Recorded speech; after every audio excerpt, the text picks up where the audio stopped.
hớt hà hớt hải, còn ra thể thống gì? Thái tử đang quỳ trước điện, nói là muốn cầu cưới đích tỷ. Ta sống lại rồi. Kiếp trước lúc qua đời mới hay, phu quân Tiêu Tẩn của ta cùng thứ muội Bạch Uyển Uyển đã sớm sinh tình cảm, cấu kết làm bậy. Ta phò tá Tiêu Tẩn lên ngôi báo, như ngay ngày đại lễ phong hậu, hắn Bạch Uyển Uyển sử dụng ta tới bỏ mạng. Đây là nữ chính sao? Ngoài gương mặt xinh đẹp, hình như cũng chẳng có gì đặc biệt. Muội nói gì? Đích tỷ, ta có nói gì đâu. Vừa nãy ta lén đi xem nam chính, quả nhiên tuấn tú y như trong sách. Đã để ta suy không tới đây. Nam chính là của ta, thiên hạ là của ta, mọi thứ của nữ chính đều là của ta. Sau khi sống lại, ta lại nghe được tiếng lòng của Bạch Uyển Uyển. Vừa nói gì vậy? Suy không, nam nữ chính. Chẳng lẽ ta đang sống trong một cuốn truyện? Thảo nào kiếp trước sau khi gã xuống hồ, tỉnh lại thành người khác, thì ra là Xuyên đến. Đích tỷ, ta có làm gì đâu, sao tỷ lại đánh ta chứ? Chẳng phải bảo nữ chính luôn thương xót thứ muội này sao? Phát điên rồi à? Tự nhiên đánh mình, hỗn xược.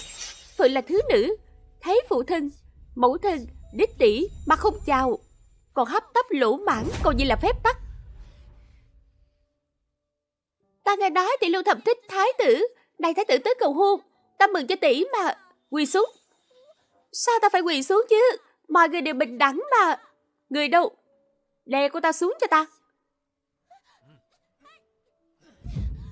Dám ép ta phải quỳ, sẽ có một ngày ta khiến người không được yên. Được rồi Nhạc Nhi. Nhạc Nhi, không được vô lễ. Mẹ, con làm vậy có gì sợ Uyển Uyển nói năng gây họa lớn. Hiện nay triều đình bất ổn, nếu cô gả cho thái tử, chẳng khác nào ép cha chọn phe. Khi đó gia đình ta sẽ bị cuốn vào dòng xoáy quyền lực. Giả lại, Uyển Uyển cứ luôn miệng nói mọi người đều bình đẳng, đúng là lời sằng bậy nực cười. Nếu lời này truyền tới tai người trong cung, đó sẽ là họa diệt môn. Nhạc Nhi nói không sai, con bé không biết điều này, còn không mau cút ra ngoài. Khoan đã, biết ngay được chứ kiểu thánh mẫu, chỉ cần mình giả vờ đáng thương, là mềm lòng ngay. Từ hôm nay cấm túc Bạch Uyển Uyển, chừng nào chưa học được lễ nghĩa thì đừng hòng bước ra ngoài. Chỉ là nữ chính thôi, có gì ghê gớm chứ. Ta nắm rõ mọi tình tiết trong truyện, ta không tin là không thể làm gì ngươi. Ta cũng muốn xem ở kiếp này là ngươi giận ta hay ta giận ngươi. Hiện giờ thái tử đang quỳ ngoài cổng không dậy, biết tính sao đây? Truyền ra ngoài, là thiên hạ tưởng ta cậy công hiển hách, chẳng coi người hoàng gia ra gì. Hiện nay triều đình chia hai phe, phe thái tử và phe tam hoàng tử. Tam hoàng tử được hoàng thượng che chở, thái tử gặp phải nguy cơ nên mới đùng đóng muốn đoạt lấy binh quyền của Bạch gia. Kiếp trước ta toại nguyện gả cho hắn, dốc hết sức giúp hắn đoạt vị, nhưng thứ hắn đáp lại chính là hạ sát cả Bạch gia trung liệt. Phụ thân, có phải Tề Dương đang ở phủ ta không? Tề Dương đích thân từ đất phong đến phủ tham dự thọ yến của ta, đang nghỉ ở biệt viện. Sao vậy? Con muốn làm gì? Con muốn mượn tay Tề Dương khước từ thái tử, bái kiến Tề Dương điện hạ.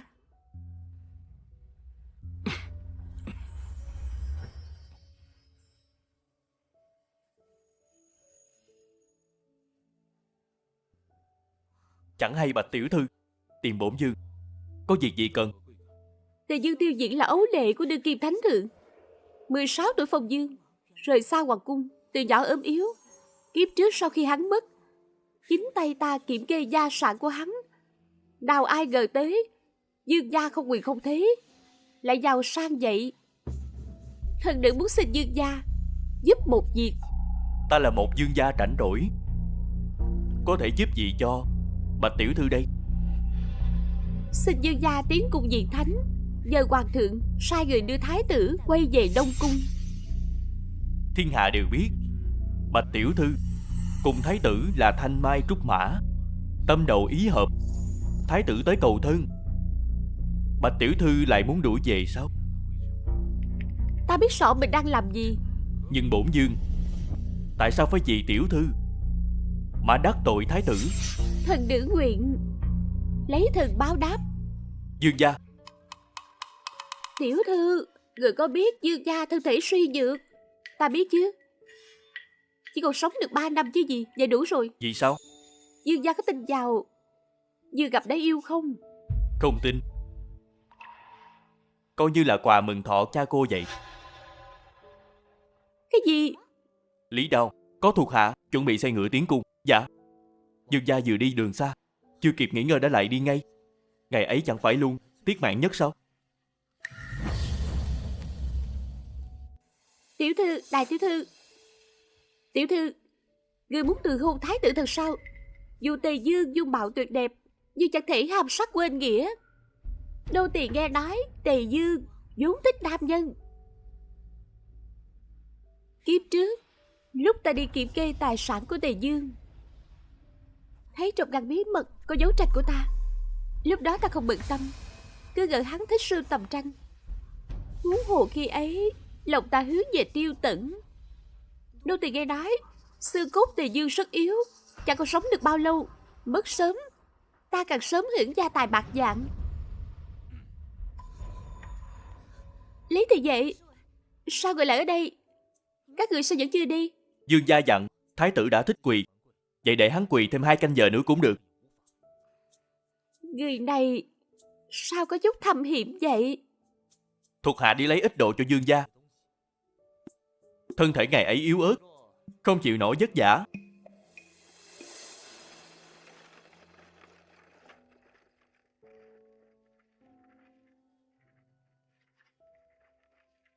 Có lời gì cứ nói. Thuộc hạ vừa nghe thấy Bạch tiểu thư cùng tỳ nữ bàn tán về ngài. Họ bảo Dương gia thích nam nhân, còn đoản mệnh. Bạch tiểu thư còn nói đợi khi ngài lìa đời sẽ thừa kế gia sản của ngài.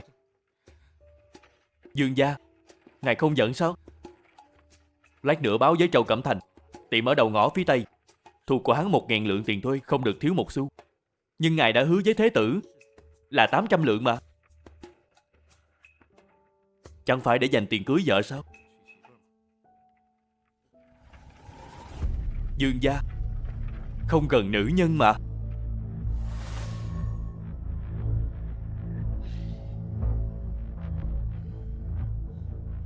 Cha, Nhạc Nhi, Tề Dương đi gặp hoàng thượng rồi. Khi biết rõ tâm tư của thái tử, hoàng thượng ắt sai người gọi về cung. vậy sẽ đẩy Tề Dương vào thế bất lợi sao? Thái tử sẽ ôm hận. Cha, cha không cần lo lắng. Tề Dương không có tính đe dọa. Giữa lúc dầu sôi lửa bỏng, thái tử sẽ không gây khó dễ đâu.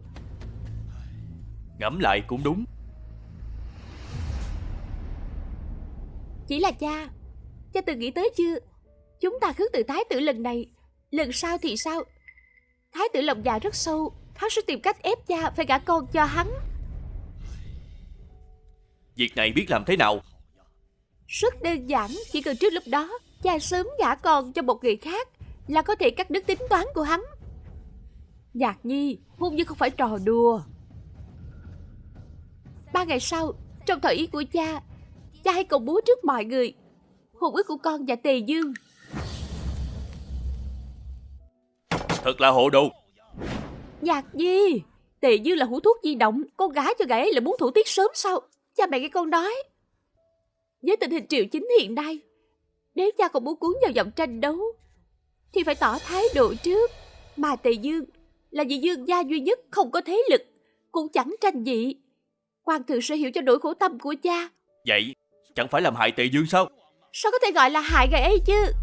Gã ấy sắp qua đời rồi, con gả cho gã ấy, giúp nối dõi tông đường. Gã ấy không phải cảm tạ con. Kiếp trước, lúc Tề Dương tại thế, chưa kịp lấy vợ sinh con. Nhạc Nhi, con đừng. Cha, mẹ, hai người hãy tin con đi. Con tự có tính toán, đời này con sẽ không để Bạch gia phải phơi thây xa trường. Con sẽ giúp Bạch gia quyền khuynh thiên hạ.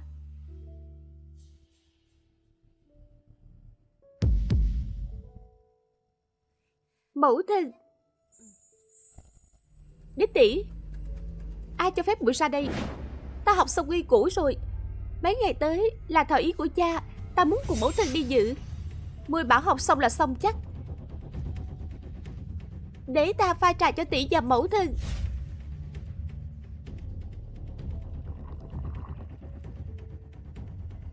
Mẹ mời dùng trà. Đúng là đứa trẻ dễ dạy. Ta là người hiện đại, việc này sao có thể làm khó được. Có điều Mộ Phái Lan cũng thật ngốc. Chủ mẫu gì bà hiền lương thục đức. Nực cười. Ta là con kẻ thứ ba, vậy mà vẫn đối xử công bằng. Để lúc Bạch Thê Nhạc nhận trà, ta cố tình đổ nước lên tay ả. Đích tỷ mời dùng trà, rồi đổ quan ả cố ý làm đổ chén trà không coi trọng ta, để xem Mộ Phái Lan phạt thế nào. Tốt nhất là phạt ả không được dự thọ yến. Kiếp trước ả cũng dùng thủ đoạn hèn hạ này để nhốt ta ở nhà, còn ả làm mưa làm gió trong yến tiệc.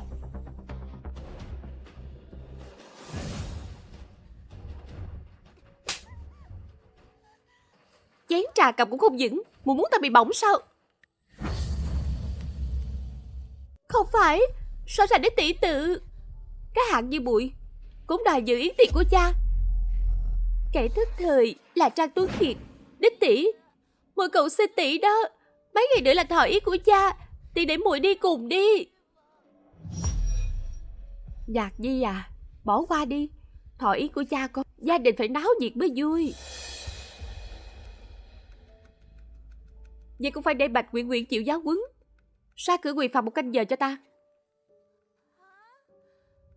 May mà ta thông minh, đã buộc miếng đệm vào đầu gối rồi. Cổ đại quái quỷ hở chút là bắt người ta quỳ. Đứng lại. Sao vậy đích tỷ? Đầu gối của muội sao lại phồng lên vậy? Không có gì, người đâu. Dán váy của ta lên cho ta. Không được, vậy không hay. Hủ sực, nếu trong thọ yến bị hoàng hậu phát giác, muội muốn Bạch gia ta gánh tội đại danh bất kính sao? Ta không dám. Đích tỷ, ta không. Lột sạch thứ trên đầu gối ra cho ta, rồi ra cổng quỳ thêm 2 canh giờ. Không. Đích tỷ, mẫu thân.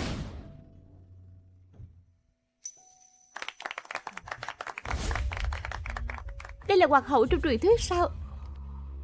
Đúng là phô trương y như trong phim vậy. Hôm nay phải làm cả hội trường kinh ngạc. Để hoàng hậu nhớ kỹ về mình. Bạch Nguyện Nguyện, hôm nay là khởi đầu cho giận rủi của ngươi.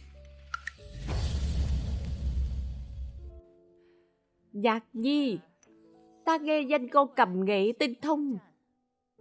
Hãy gảy một khúc để ta giải khuây đôi chút. Đa tạ nương nương quá khen. Thần nữ mấy ngày trước bị thương tay phải, không thể đấu đàn, xin nương nương lượng thứ. Vậy thì thật đáng tiếc.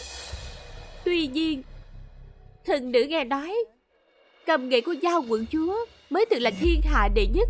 Bạch Thê Nhạc xem ra cũng biết điều, không giành hào quang với mình.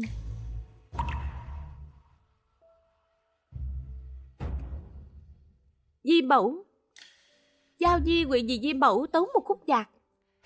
Mang đàn lên.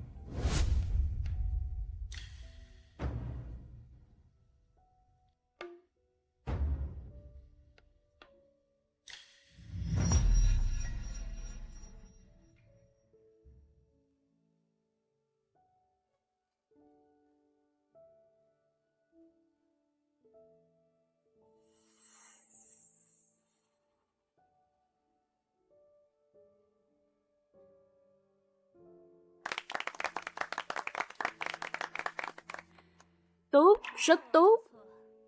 Đa tạ Di mẫu khen ngợi. Có gì mà đắc ý chứ.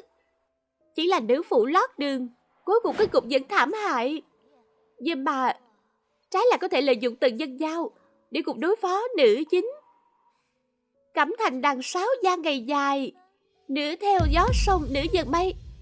Khúc này chỉ có chúng trời cao, dân gian mấy kẻ được lần nghe. Cầm nghệ của quận chúa quả thực xuất thần, khiến ta không cầm lòng được làm một bài thơ. Mọi người chê cười rồi. Đám người này ngốc cả sao? Sao chưa ai khen ngợi vậy? Kiếp trước trong Thọ Yến, ả xuất khẩu thành văn, 5 bước thành thơ, 1 bước nổi danh. Nở mày nở mặt, ngươi nói bài thơ này do ngươi tức thời sáng tác sao? Tiểu nữ bất tài, khiến người chê cười, hỗn xược. Ganh đua trước mặt 4 cung, nói năng sằng bậy. Bài thơ này nằm trong tập Lãm Nguyệt Thi tập. Lãm Nguyệt Thi tập? Đó là cái thứ gì vậy? Còn không chịu nhận. Người đâu? Giả mì gả 20 cái. Có người suy không khác sao? Nhưng trong nguyên tác làm gì có. Không lẽ sự xuất hiện của mình đảo lộn toàn bộ cốt truyện rồi? Các người làm gì vậy? Làm gì vậy? Lãm Nguyệt Thi tập là ta sai người chép xuyên đêm, rồi đem phát tán khắp kinh thành, đã truyền tới tai người trong cung. Việc bắt ả cấm túc mấy ngày nay chính là để ả không biết trước bí mật này. Đời này không giận với ngươi thì thật không đáng với việc ta sống lại.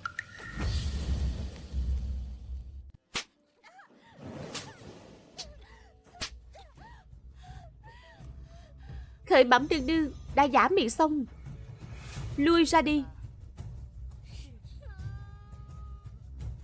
Không mau cút đi, đừng ở đây làm chướng mắt đương đương. Từng Dương Giao, sẽ có một ngày ta cho người biết tay. Còn không mau lui ra.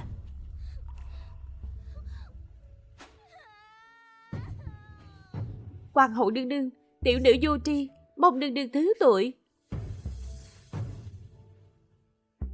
Nương nương, bệ hạ có việc tìm người, mời phu nhân và đích tiểu thư cùng tới. Chuyện gì? Nương nương tới đó thì sẽ rõ. Tướng quân phu nhân, vậy mời đi cùng ta.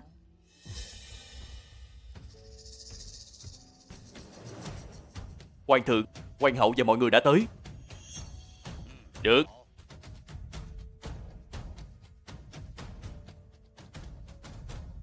Thần thiếp bái kiến hoàng thượng. Ngu hoàng vạn tuế, vạn tuế, vạn tuế. Tốt, bình thân, ban tọa.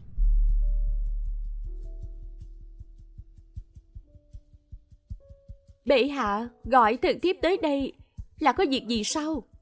Hoàng hậu, trẫm cấp rút gọi các nàng tới, chính là để bàn về hôn sự của đích nữ Bạch tướng quân. Ta vô cùng yêu mến Nhạc Nhi, nếu có thể làm con dâu ta dĩ nhiên mừng rỡ khôn xiết.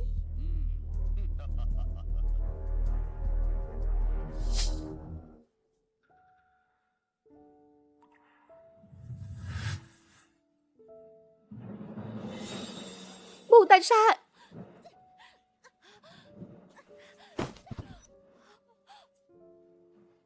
Tiêu Tửng, tới đây làm gì? Hỗn xược, dám gọi thẳng danh tính bệ hạ.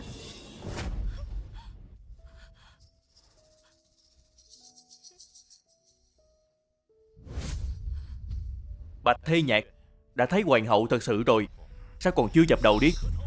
Mời đi.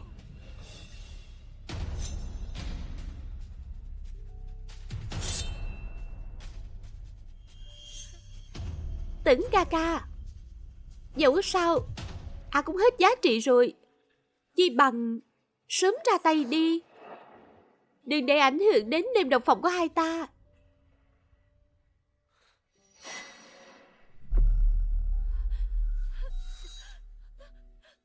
Cẩu nam nữ, các ngươi sẽ không được yên. Bạch Thê Nhạc, đành đắc tội vậy.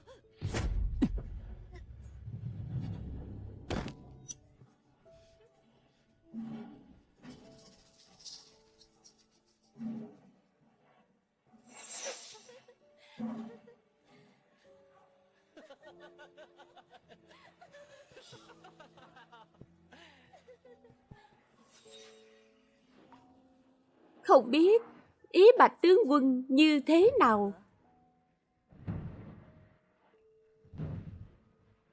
Đa tạ hoàng thượng và nương nương đã ưu ái, vì thần cảm kích vô cùng.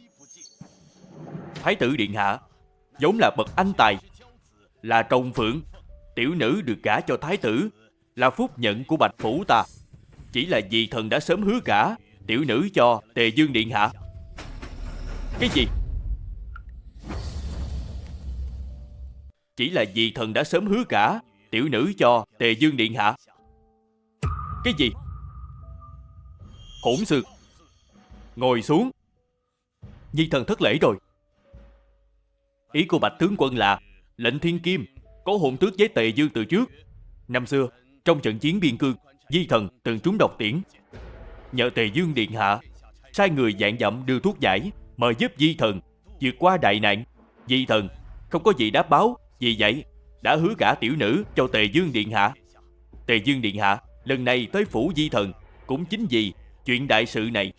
Bạch tướng quân, ông thừa biết nàng và ta tình nghĩa sâu nặng, còn muốn chia rẽ uy ương sao? Thái tử điện hạ, Di thần quanh năm trấn giữ biên thùy, tình cảm giữa ngài và tiểu nữ Di thần thật sự chẳng hay biết gì. Di thần thấy hổ thẹn với sự ưu ái của hoàng thượng, nương nương và thái tử điện hạ, xin hoàng thượng giáng tội. Ái khanh quá lời rồi. Chuyện hôn phối vốn là lệnh cha mẹ là người mai mối. Nếu lệnh thiên kim đã có hôn ước từ trước thì việc thái cử cầu hôn cứ bỏ qua đi. Đứng dậy cả đi. Tạ ơn hoàng thượng. Tạ ơn hoàng thượng. Phụ quan, Nhi thần mãn phép. Nhi thần không thể trơ mắt nhìn người mình yêu bước vào vực thẳm. Nhi thần xin hoàng thượng ban hôn. Thế nào là bước vào vực thẳm? Ý của thái tử là Bạch tiểu thư gả cho ta là chịu uất ức sao? Không lên tiếng thì chẳng ai chú ý tới. Người này cố ý giấu mình sao? Rõ ràng tuấn tú như này. Chẳng lẽ không phải sao? Tề Dương thúc không rõ tình trạng cơ thể mình như thế nào sao? Vậy nên thái tử lo Bạch tiểu thư phải thủ tiết. Thái tử yên tâm, vì Bạch tiểu thư ta sẽ nỗ lực sống tiếp. Thật không ngờ Tề Dương là chủ động và lấy hôn ước này. Không sợ bị thái tử nhắm vào sao? Còn câu nói vừa rồi là đang thề hẹn với mình sao? Sinh tử đâu chỉ dựa vào một lời của thúc. Hơn nữa, Tề Dương thúc không thấy mình cướp tình yêu của người khác sao? Hôn sự giữa ta và Bạch tiểu thư là tấm lòng của Bạch tướng quân. Nếu ta từ chối mời lương duyên này truyền ra ngoài, cũng hủy hoại danh tiết của Bạch tiểu thư. Nhạc nhi sẽ không để tâm danh tiết. Thái tử đã nói đến nước này, chi bằng để Bạch tiểu thư tự mình lựa chọn. Ta sẽ không phản đối. Được thôi. Ta và Bạch Thê Nhạc tình nghĩa sâu nặng. Bạch Thê Nhạc sao có thể chọn Tề Dương bệnh tật chứ? So với ta thì cách biệt một trời một vực.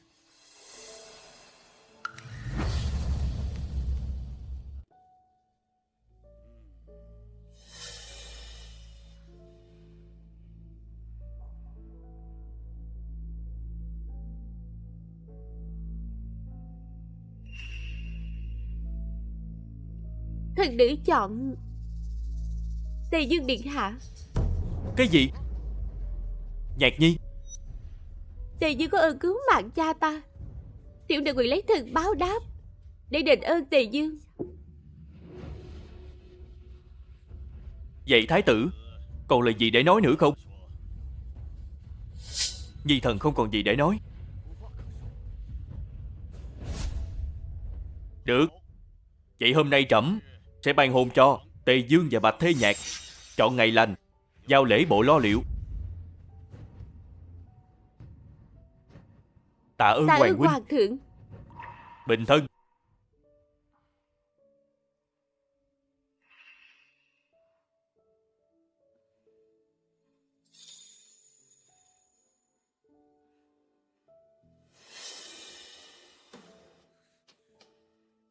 Mới vậy đã chịu không nổi. Kịch hay mới chỉ bắt đầu thôi.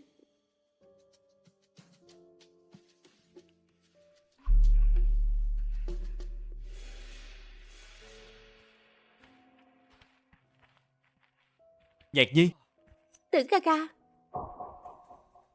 ngươi đi canh đi. tại sao lại đối xử với ta như vậy? Nàng có biết để lấy được nàng, ta không ngại đắc tội với phụ hoàng không? Nàng làm ta đau lòng quá. Đau lòng? Lúc dụng trộm với Bạch Nguyễn Nguyễn, ngươi có nghĩ ta đau lòng không?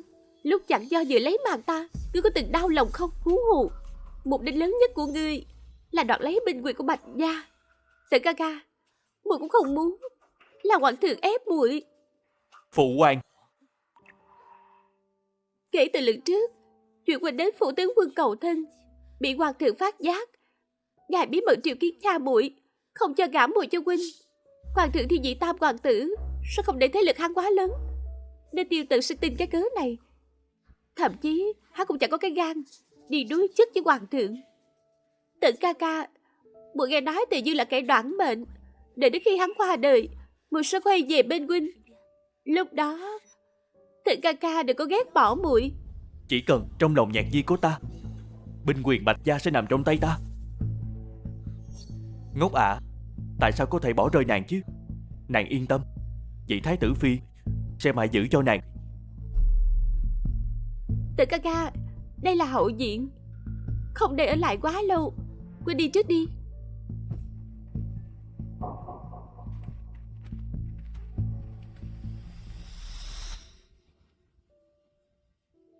Hóa ra Bạch tiểu thư muốn đợi ta lì đời sao?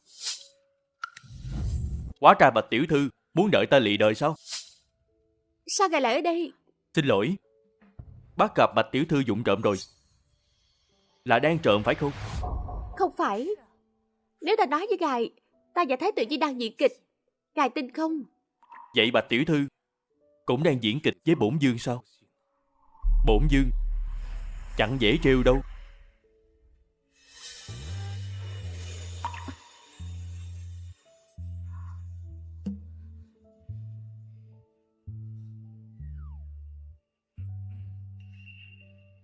Dương gia, ngài lấy ta rồi, ta không để ngài chịu thiệt. Ta sẽ vì Dương gia sinh con đẻ cái, khiến Dương gia lưu danh vạn đời. Lưu danh vạn đời. Ý tiểu thư là muốn bổn vương sớm qua đời. Dương gia, ngài ghen khi thấy ta gặp gỡ thái tử sao? Nực cười. Ta và cô chỉ mới gặp nhau một lần, ta lấy lý do gì để ghen với tình cảm của hai người chứ? Nhưng ta nói ngài ghen với tình cảm bọn ta lúc nào? Bạch tiểu thư, đừng có ỷ vào nhan sắc của mình mà quá tự phụ. Bổn vương không thích hạng dung tục, càng không thích người lẳng lơ phóng túng. Dương gia, miệng của ngài cứng hơn mạng của ngài. Ta chỉ muốn nhắc nhở Dương gia đừng nói chắc chắn quá. Biết đâu ngài sẽ sớm phải lòng ta thôi.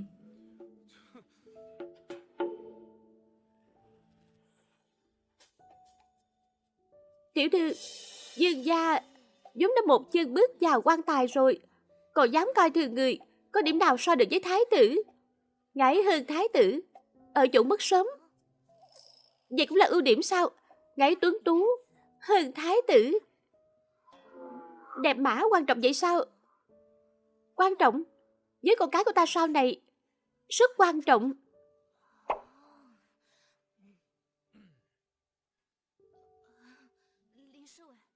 Ngọc bội của Dương gia bị mất, sai ta tới tìm. Chẳng hay Bạch tiểu thư có nhìn thấy không? Không thấy. Vậy ta đi tìm ở chỗ khác xem sao.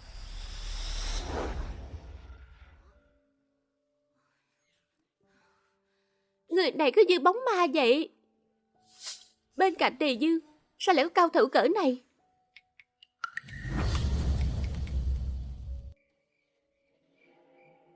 Dương gia, tìm thấy chưa?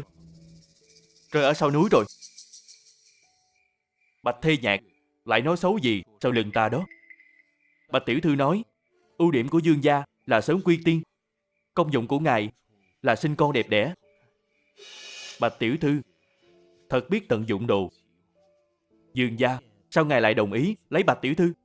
Như thế này sẽ lún sâu vào tranh quyền, giống vậy có thể làm ngư ông đắc lợi mà. Bổn vương tự có chừng mực.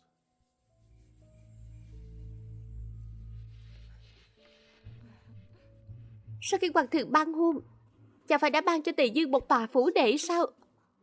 Đã nửa tháng rồi, sao vẫn lì lợm không đi? Cho dù lễ bộ chuẩn bị hôn lễ, hắn cũng nên để ta một chút chứ. Dương gia, lần này mời ngài tới là muốn bàn bạc hôn ước của ngài và tiểu nữ. Còn 2 tháng nữa là ngài cùng tiểu nữ thành thân rồi. Bạch tướng quân cứ nói. Bọn ta không cần xin lễ của ngài, chỉ cần ngài đối đãi tốt với tiểu nữ nhà ta là được rồi. Còn của hồi môn, Dương gia yên tâm, bọn ta nhất định sẽ dốc hết sức mình. Gã con gái sao lại không thu sính lễ chứ? Tề Dương giàu có như vậy, tụi gì không lấy? Câm miệng. Bề trên đang nói chuyện, còn cái chớ xen vào. Hết thảy nghe theo sắp xếp của tướng quân. Có thể keo kiệt hơn không? Cha ta nói không cần mà ngài không đưa thật sao? Bỏ đi, ta không thèm giận. Dù sao hắn cũng đoản mệnh. Nghĩ tới việc hắn khổ cực tiết kiệm tiền bạc, cuối cùng để rơi vào túi tiền của ta. Có giận đến mấy cũng tan thành mây khói.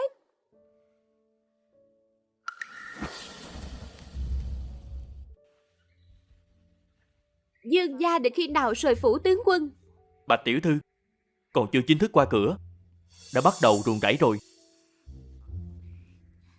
Không phải, Dương gia cũng nên về chuẩn bị cho việc hành thân chứ. Không thể quá sơ sài được. Lát ta sẽ đi. Đích tỷ, Đích tỷ, ta tìm thấy tỷ rồi. Chỉ vì ở Thọ Yến mạo phạm hoàng hậu, khiến mình bị cấm túc 10 ngày, suýt nữa phát điên. Đây là ai vậy? Trời ơi, quá tuấn tú. Thấy Dương gia còn không mang hành lễ. Bái kiến Dương gia. Bổn dương xin cáo từ trước. Đây chẳng lẽ chính là Tề Dương trong truyền thuyết sao? Trong sách nói hắn tuấn tú, không ngờ lại đến mức này. Tìm ta có việc gì? Bảo sao để chính lựa chọn Tề Dương. Với dung mạo này, ta cũng sợ mình sẽ thay lòng. May thay ta biết rõ tình tiết, sao không phí tâm tư với kẻ sắp lìa đời. Bạch Uyển Uyển, Đích tỷ, ta chỉ chưa từng thấy người nào thoát tục như tiên, mới nhìn đến ngẩn ngơ. Ngài ấy là Tề Dương sao? Đích tỷ và Tề Dương quả thực là một đôi trời ban. Chỉ tiếc là Tề Dương không phải nam chính, mà ở nơi này có nam chính mới có thiên hạ. Lần này ta không tin. Mình nhớ trong quy tắc, Tề Dương đã hy sinh vì nữ chính rất nhiều, nhưng đến từ lúc mất, ai cũng chẳng hay Tề Dương yêu mình nhường nào. Điều đó khiến Tề Dương thành niềm luyến tiếc lớn nhất trong cả cuốn sách này. Rất nhiều độc giả đều đòi hồi sinh cho Tề Dương. Thôi bỏ đi, không nghĩ nữa. Kẻ đoản mệnh chẳng đáng để phí thời gian vào hắn làm gì. Đích tỷ, mai là Tết Nguyên Tiêu, tỷ có ra khỏi phủ xem náo nhiệt không? Chắc là có. Vậy có thể đưa ta đi cùng không? Muội muốn đi cứ đi, có ai ngăn muội? Nữ chính ngốc, ngươi nằm mơ cũng không ngờ. Mai ta sẽ thuê người bắt ngươi đi. Một khi mất hết danh dự, để xem ngươi gả cho Tề Dương thế nào. Cuối cùng chỉ có nam chính vì quyền lực mà lấy ngươi, nhưng trong lòng thì ghét bỏ. Ta sẽ nhân cơ hội chiếm lấy hắn. Đa tạ Đích tỷ.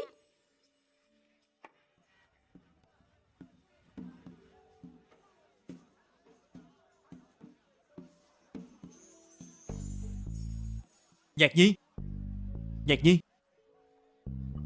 Nam chính kia thật muốn chạm vào người hắn quá, chắc chắn rất săn chắc. Nàng làm sao vậy? Bái kiến điện hạ. Quận chúa, Nhạc Nhi, không cần đa lễ như vậy. đây chẳng phải Tề Dương phi tương lai sao? Thật khéo. Ta không phiền điện hạ và quận chúa nữa. Nhạc Nhi, nàng định đi đâu vậy? Để ta đi cùng nàng. Thái tử ca ca, chẳng phải huynh hứa với Chi Mẫu đưa muội đi dạo phố đêm sao? Ta hơi mệt rồi, muốn đến Cát Dương lâu nghỉ. Nè Nhạc Nhi, ta đi cùng nàng.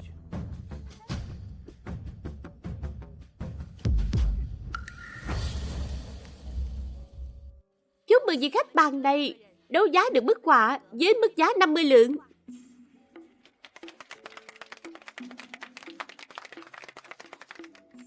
Các vị khách quan, hôm nay Tử Lâu đấu giá tranh chữ, cổ danh gia và cổ vật đều là độc bản. Ai có hứng thú xin mời đấu giá. Được rồi, lui ra đi. Nhạc Nhi, nếu nàng ưng ý món nào hãy nói với ta, ta sẽ mua tặng nàng. Thái tử ca ca, muội cũng muốn. Làm sao để nam chính chú ý đến mình đây? Đồ lót đường này ở gần nam chính như vậy làm gì? Thật muốn tá chả một phát dính chặt lên tường, cậy cũng không ra. Nhạc Nhi, nàng cười gì vậy? Không có gì, chỉ là tình cờ thấy được món đồ mình yêu thích. Món cổ vật tiếp theo là Lãm Nguyệt Thi Tập, Giá khởi điểm 10 lượng. Là Lãm Nguyệt thi tập. Muội cũng muốn. Cái gì cũng đòi. Phần bón có muốn lấy không? Kể ra thế giới này thực sự còn kẻ xuyên không thứ hai sao? Do dù vậy ta cũng chẳng sợ. 20 lượng. Vậy này trả giá cao thật. Khách bằng này ra giá 20 lượng. Còn ai muốn thêm giá không? Đó chẳng phải Dương Phi của người sao? Người xem cô ấy bỏ, thái tử quyền thế không gả, nhất quyết gả cho kẻ bệnh tật như người. Rốt cuộc là nghĩ không thông chỗ nào. Cô nương kia trông quả thực rất xinh đẹp, chẳng trách người lại thích. Ngay cả con nhìn thấy cũng thấy rung động.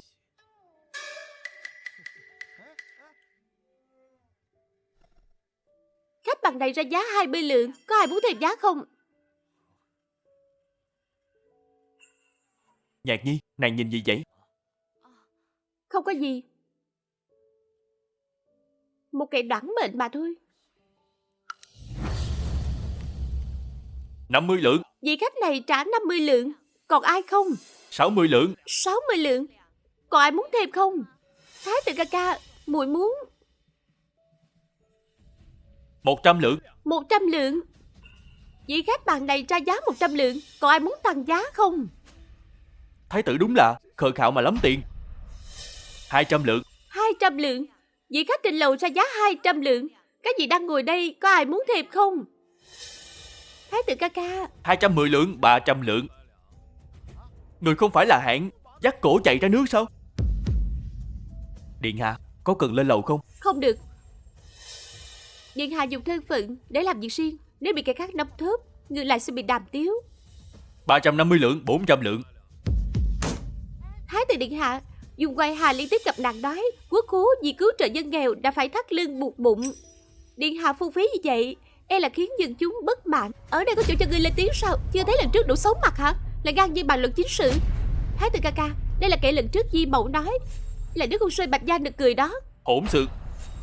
Nếu không phải nể mặt Nhạc Nhi, ta sẽ tống ngươi vào đại lao. Đồ lót đường. Thái tử ca ca, Huynh là trưởng quân một nước mà bị cả khác lấn lướt như vậy, khiến Huynh mất mặt quá. 450 lượng. 500 lượng. 500 lượng. Tiền của Nam Chính dùng để chiêu binh mãi mã rồi, nếu còn sai giá sẽ sạc nghiệp mất. Chuyện này truyền vào cung chắc chắn còn bị hoàng thượng quở trách. Nữ chính không ngăn cản sao? Mình nhớ trong quy tắc nữ chính vốn ta để Nam Chính tham gia vào mấy cuộc đấu giá này.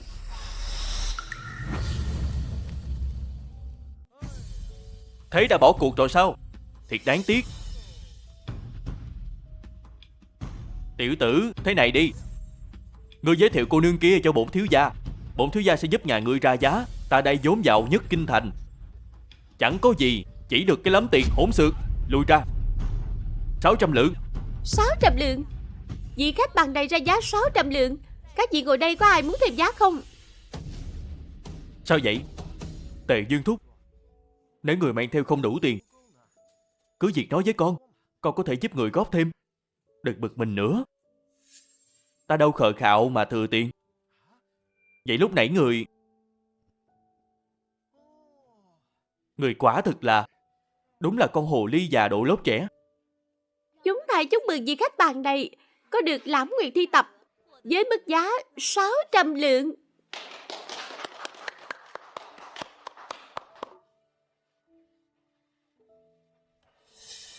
Nhạc Nhi, Thái tử ca ca, đây là đồ muội muốn. Tần Giang Giao, đưa cho Nhạc Nhi. Không được. Điện hạ tặng quận chúa đi. Nhạc Nhi, đây là thứ nàng thích. Ta đã tốn tận 600 lượng bạc. Ta nói là ta thích, đâu nói là ta muốn. Quận chúa mới luôn muốn có đó, luôn miệng bảo ngài tăng giá. Nàng... Đồ lót đường kia còn dám cười. Tự nữ chính không tranh với ngươi sao? Đó là vì nữ chính biết thái tử bỏ tiền dạng mua cuốn thi tập sẽ bị triều đình hạch tội. Ả chỉ đang rượu bỏ can hệ thôi. Được rồi, không còn sớm nữa, ta muốn về phủ. Ta đưa nàng về. Cô nương đừng đi dội, ở lại uống với ta vài ly. Chấp gì 600 lượng, ta đưa 1000 lượng. Ngươi Nhạc Nhi, Thái tử ca ca.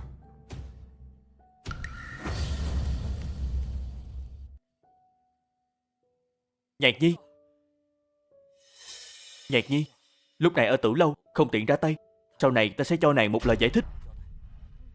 Nam Chính chắc chắn vì đối phó Ngô Quảng Thâm. Hắn đang bận lôi kéo Thường gia để làm hậu thuẫn kinh tế. Sao vì hằng nữ nhi mà gây ảnh hưởng đến đại nghiệp chứ? Điện hạ và nghỉ ngơi sớm đi. Vậy ta đưa nàng về phủ trước. Thần nữ đã có hôn ước, mong điện hạ giữ ý tứ. Thái tử ca ca, nếu chúng ta còn chưa về, Di mẫu gửi trách cho xem. Vậy Nhạc Nhi trên đường hãy cẩn thận.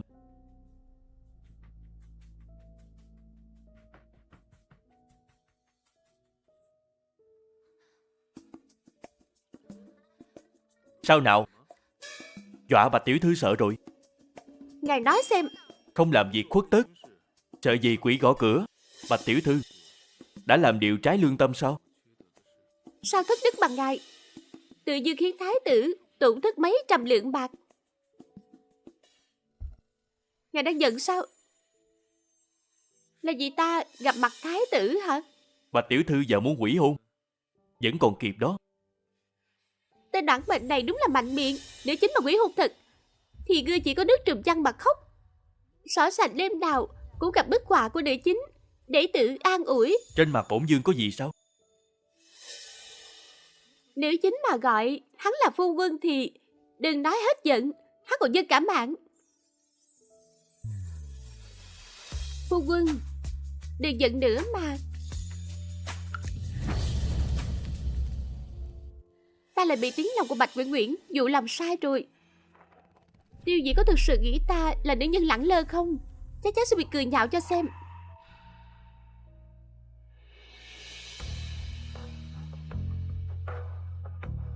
Xính lễ. Tề Dương thúc, Dương phủ hình như ở phía này.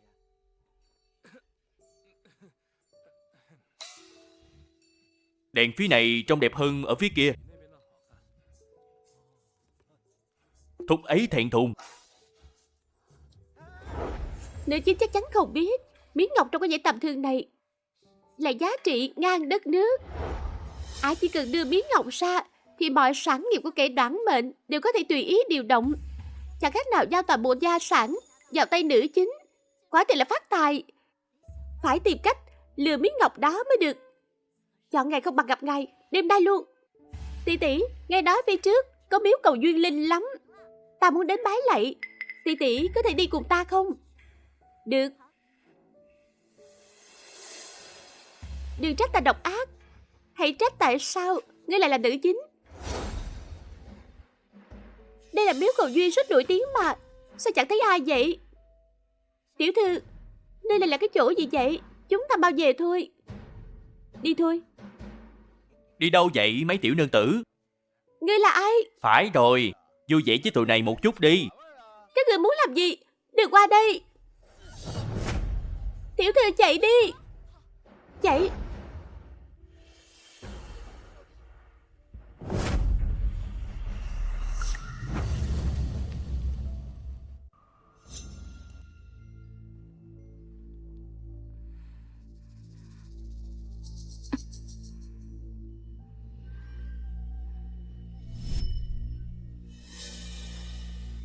Diệt Thành sẽ thưởng gấp đôi.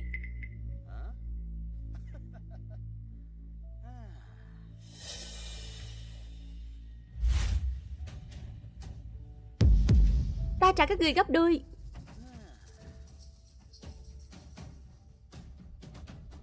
Nhớ rõ, không được mạo phạm. Sáng sớm mai ném hạ trước cổng phủ tướng quân. Yên tâm, nhận tiền của ngươi thì phải làm việc. Tụi này luôn trọng nghĩa khí. Mang đi đi.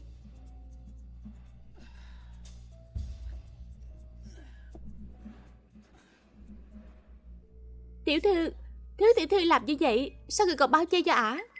Cùng phận nữ nhi, ta cũng muốn dùng cách này để hạ nhục ả. Ngươi yên tâm, cách để trả thù ả còn nhiều lắm.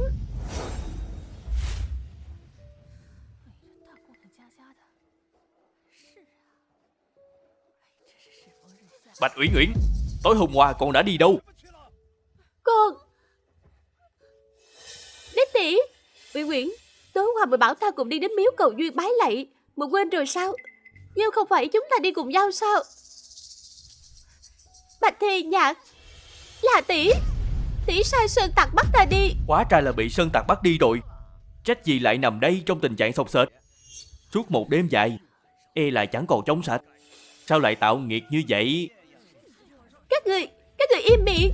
Còn ăn đái hàm hồn, ta lấy hết lửa các người. Còn đòi lấy lưỡi ta sao? Đủ rồi, chưa thấy đủ nhục nhã hay sao? Người đâu, nhốt nó vào nhà củi. Không có lệnh của ta, không ai được phép thả nó ra. Đừng mà, cha ơi, cha, con biết lỗi rồi. Không sao rồi tiểu thư, Tề Dương gặp nạn rồi. Cái gì? Tề Dương bị hành thích trên đường về phủ đêm qua. Qua đời chưa? Chưa, nhưng mà tình hình chưa rõ. Vẫn đang nghỉ ở trong phủ, chuẩn bị xe đến Dương phủ. Tiểu thư, người chưa qua cửa mà, ta bảo chuẩn bị thì làm đi. Tiểu thư. Tề Dương thúc, hôm nay quả thực có đau đau đó. Người xem, lỡ người có mệnh hệ gì, cơ ngơi độ sộ này biết để ai tiêu, cuối cùng vẫn thuộc về đứa cháu ngoan này. Tiêu Diễn. Thẩm Thẩm, người đến rồi, mời ngồi. Ra ngoài trước đi. Ra ngoài trước đi. Thẩm Thẩm, ta nói người nghe, hôm nay quả thực là kinh hoàng.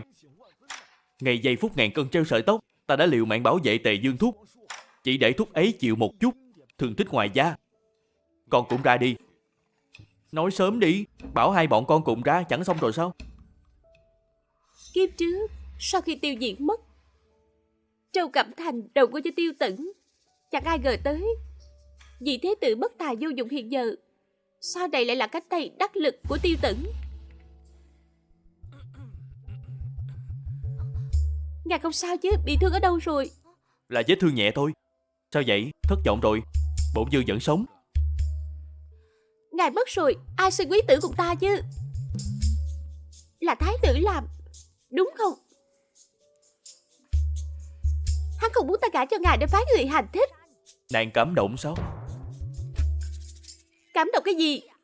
Ta hận không tiện hắn đi sớm. Sao trên đời có kẻ bỉ ổi vô liêm sĩ như vậy?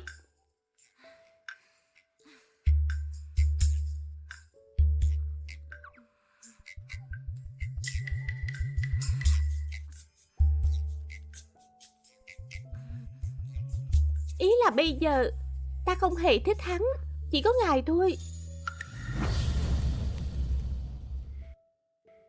Bạch tiểu thư quả thực phóng túng, thay lòng nhanh đến vậy.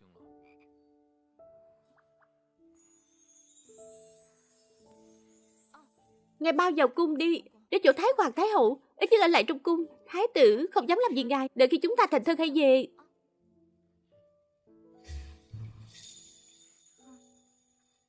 Điện hạ đừng bị làm sao. Ngài mà mất ta sẽ đau lòng lắm. Dù sao chúng ta cũng chưa có bụng con nào. Tề Dương thúc, trong cung sai người tới hỏi thăm thương thế của ngài. Chắc không đáng ngại. Khoan đã, chúng ta chưa thành thân, ta không tiện nán lại lâu. Ngài vào cung sớm đi, bảo hắn hộ tống. Phải là hắn. Ta đi trước đây.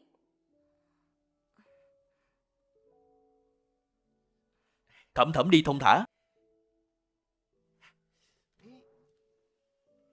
Nhìn vẻ mặt của người kìa, bị Bạch Thê Nhạc mê hoặc ngẩn ngơ rồi. Lý Đao, ta chuẩn bị đồ cho con rồi. Cái gì đây? Cái này là sao? Bạch Thê Nhạc nói gì với người vậy? Chẳng lẽ trên kiếm có độc? Người sắp không qua khỏi, muốn trăn trối di nguyện với con. Mấy thứ này để cho con hết sao? Bớt mơ tưởng đi. Hôm nay tao phải vào cung, không có thời gian sắm sính lễ cho Bạch Thê Nhạc. Con hãy đi lo liệu giúp ta. Nam nhân yêu đương đúng là hào phóng. Khoan đã, có biết tổ phụ Ngô Quảng thăm tán ở đâu không? Đại khái có biết. Đào mã tổ Ngô gia lên. Tại sao chứ? Tổ tiên nhà hắn đắc tội với người sao? Cứ làm theo đi. Con hiểu rồi. Không phải tổ tiên Ngô gia đắc tội người, mà Ngô gia chọc giận tiểu Tô Tông của người.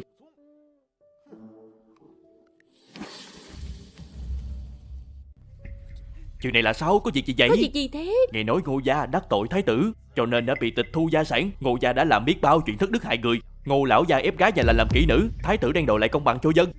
Ta nghe nói mộ tổ Ngô gia cũng bị quật rồi. Tiêu Tận định lôi kéo Ngô gia mà, sao lại triệt hà họ như vậy? Khiếp có ta Thẩm Thẩm. Người cũng tới xem náo nhiệt sao? Đi ngang qua. Thái tử vì người mà vì cả Ngô gia. Đến mộ tổ cũng phải cho người quật lên. Có phải người đang cảm động lắm không? Tề Dương sai mình quật mộ, cứ ngỡ thúc ấy vì Bạch Thê Nhạc, trả đũa Ngô Quảng Thâm. Chẳng ngờ còn có thể đổ tội cho thái tử. Thái tử không chiêu mộ được họ thì sẽ hủy diệt họ. Mà Ngô gia dạo gần đây lại tranh đoạt nhiều mối làm ăn của Tề Dương. Thái tử giúp thúc ấy trừ khử đối thủ, thúc ấy chỉ việc ngồi không hưởng lợi. Thậm chí thái tử còn đinh ninh do kẻ thù là Tam hoàng tử làm. Chắc chắn có ngày mình sẽ bị Tề Dương lừa tới trắng tay.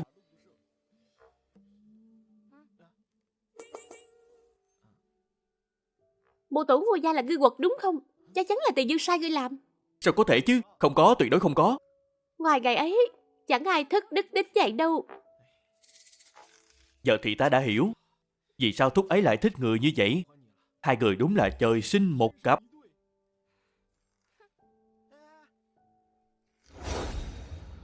Nhạc Nhi, cuối cùng cô cũng về. Mẹ, có chuyện gì vậy? Hoàng hậu gửi tới thiệp mời tham dự tiệc thử cúc 3 ngày tới. Ta lo bà ta sẽ gây bất lợi cho con.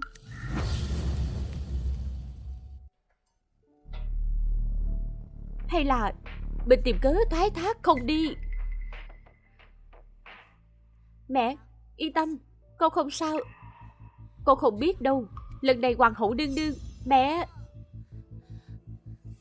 bái kiến mẫu thân, bái kiến đích tỷ. Dám cấm túc mình tận 1 tháng. Mình thối tới mức muốn nôn luôn rồi. Được rồi, phụ thân con đã cho con ra ngoài, sau này phải biết nghe lời hơn mới phải. Mau về tắm gội đi. Dạ.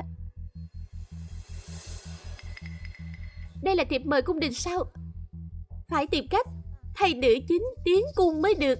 Lần này mình phải tỏa sáng, trả hết nhục nhã đã nhận hôm đó. Còn không bao lui về. Cô gái cáo lui. Không được, nghĩ đi nghĩ lại vẫn thấy lo. Mai ta đến Thượng Thanh quán cầu phúc, mong trời Phật phù hộ cho con được bình an. Mẹ, ngày mai con đi cùng mẹ. Vậy thì tốt.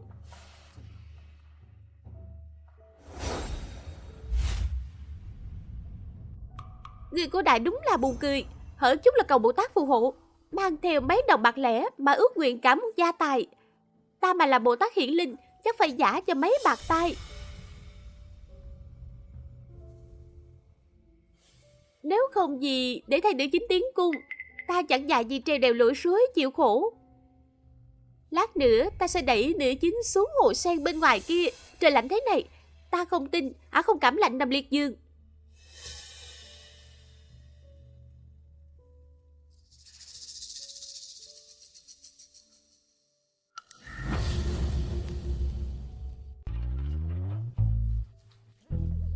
Thầm thầm, người hẹn ta đến chỗ này làm gì? Trai đơn cái chiếc thế này, để thúc ấy biết được ta còn đường sống nữa không đây? Tiền thưởng hoa ngày mai. Giúp ta chuyện việc này cho Tề Dương. Bảo nghệ nội ứng ngoại hợp.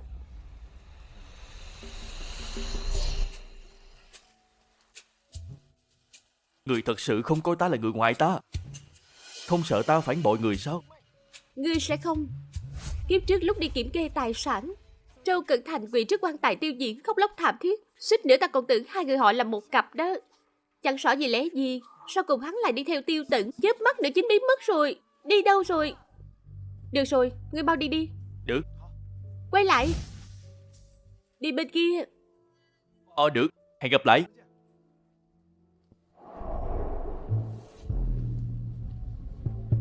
Đế tỷ, sao tỷ chạy đến đây vậy? Ta đi đâu phải báo cáo với muội sao? Không phải đâu đế tỷ, chẳng phải trời sắp mưa rồi sao? Chúng ta đi xuống núi thôi.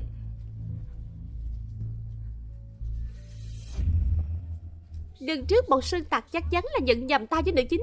Dù sao cũng là tỷ muội, trông khá giống nhau, khiến ả may mắn thoát được một kiếp. Lần này ta tự ra tay, để xem ả còn thoát được không.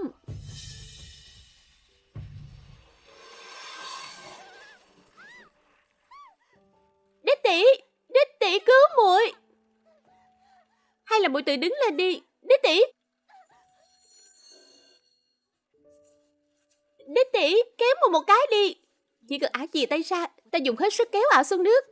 vốn định mai đưa muội vào cung thưởng qua, nhưng bộ dạng này của muội thật mất mặt.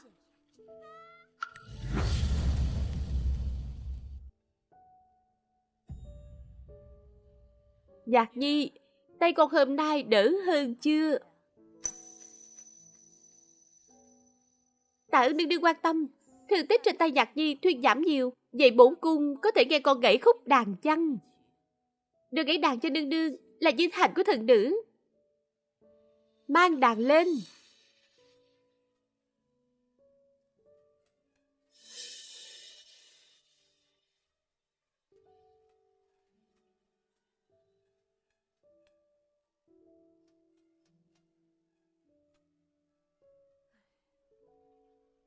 Nhạc Nhi gãy đàn thật khéo quá. Bốn cung nghe mà không cầm được nước mắt. Bạch gia nắm giữ binh quyền đã đành, người họ Bạch còn tài hoa xuất chúng. Bốn cung tuyệt đối không để miếng mùi này nhục mất. Trước mặt Giao quận chúa, thần nữ chỉ là múa rìu qua mắt thợ. Giao Nhi tuy không tệ, nhưng Nhạc Nhi vẫn tài giỏi hơn một bậc. Mấy hôm trước, bốn cung sai người ủ chút rượu hoa mai. Rượu hoa mai ấm áp xua giá lạnh. Hôm nay mọi người nếm thử xem sao. Nào, chúng ta cùng cạn ly nào. Tạ ơn nương nương. Đây hẳn là mục đích của hoàng hậu và thái tử hôm nay.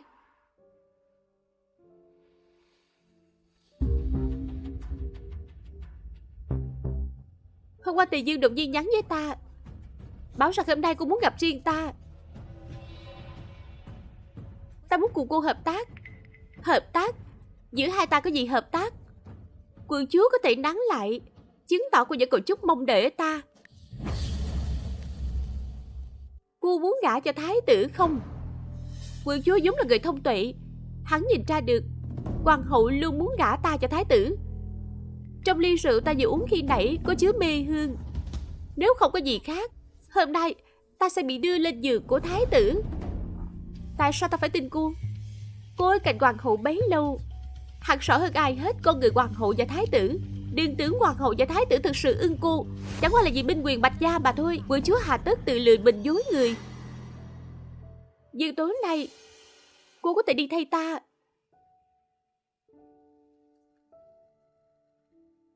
Trong phần bánh này có chứa mê hương, chỉ cần thái tử dùng vào, sao không thể nhận rõ người cùng ngải chung chăn gối tối nay là ai đâu. Cũng phải cảm ơn Bạch Quyện Nguyệt của kiếp trước đã dạy ta cách làm bánh ngọt cùng phương pháp bỏ mê hương vào trong bánh. Có thể gả cho thái tử hay không đều tùy vào quận chúa có biết nắm bắt cơ hội. Bạch Thê Nhạc, ta không có ngu. Nếu để hoàng hậu và thái tử biết là ta hạ dược ngày ấy, cô nghĩ ta còn giữ được mạng sao? Phải ăn hết 3 miếng bánh này, mê hương mới phát huy tác dụng. Cô có thể mang cho hoàng hậu dùng thử một miếng trước khi dâng cho thái tử. Như vậy hoàng hậu cũng là nhân chứng cho cô. Vậy lỡ thái tử không ăn đủ 3 miếng thì sao? Ngài ấy sẽ ăn hết sạch. Tiêu Tần của kiếp trước vốn cực kỳ yêu thích máu bánh của Bạch Quyện Nguyễn. Hơn nữa, chúng ta có thể đổ mọi trách nhiệm lên đầu hoàng thượng. Được, ta đồng ý. Nhưng mà Bạch Thê Nhạc, ta không hiểu nổi cô vị thái tử phi tốt vậy cô không chọn, sao nhất quyết chọn Tề Dương đoản mệnh kia? Bạch gia không cần phe cánh. Điều ta quan tâm chỉ có người thân. Sẽ có ngày cô hối hận thôi. Vĩnh viễn sẽ không. Nương nương, chuyện thế nào rồi? Bạch Thê Nhạc và quận chúa ở bên trong gần nửa tuần trà rồi. Hai người đã nói những gì? Nô tỳ không dám lại gần, sợ bị phát hiện. Nhưng lúc Bạch Thê Nhạc đi ra, gương mặt đỏ vừa sưng. Tiếp tục theo sát Bạch Thê Nhạc. Dạ nương nương. Khởi bẩm thái tử điện hạ, Bạch tiểu thư tới rồi. Rõ.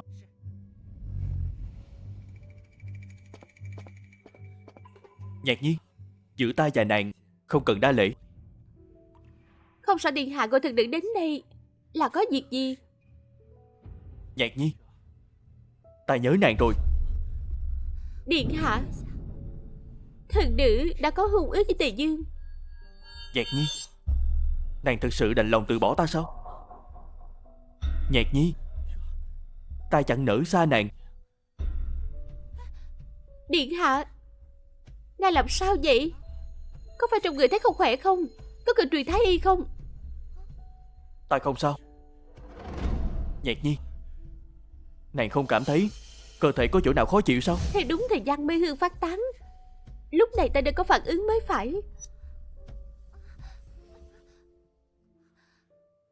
Thì đừng bỗng cảm thấy nóng nực quá. Nhạc Nhi, hay là nàng hãy nghỉ ngơi ở chỗ ta một lát, chờ khi thấy đỡ hơn, ta sẽ sai người đưa nàng về. Dạ.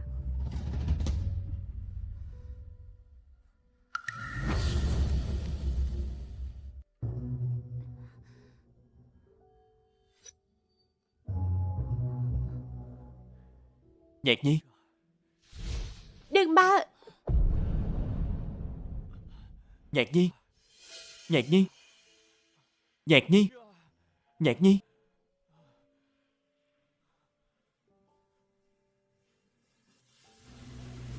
Quận chúa, thái tử có lệnh ai cũng không được vào trong. Láo xực, muốn quận chúa phục mệnh đương đương để truyền lệnh cho thái tử. Cẩu nô tài dám cản ta sao? Quận chúa, chuyện này. Cút mau.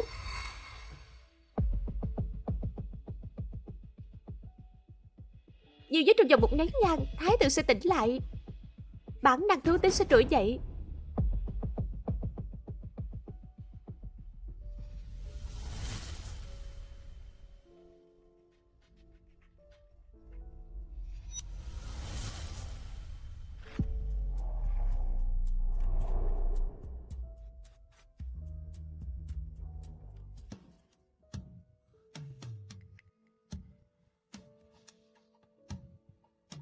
Thái tử ca ca.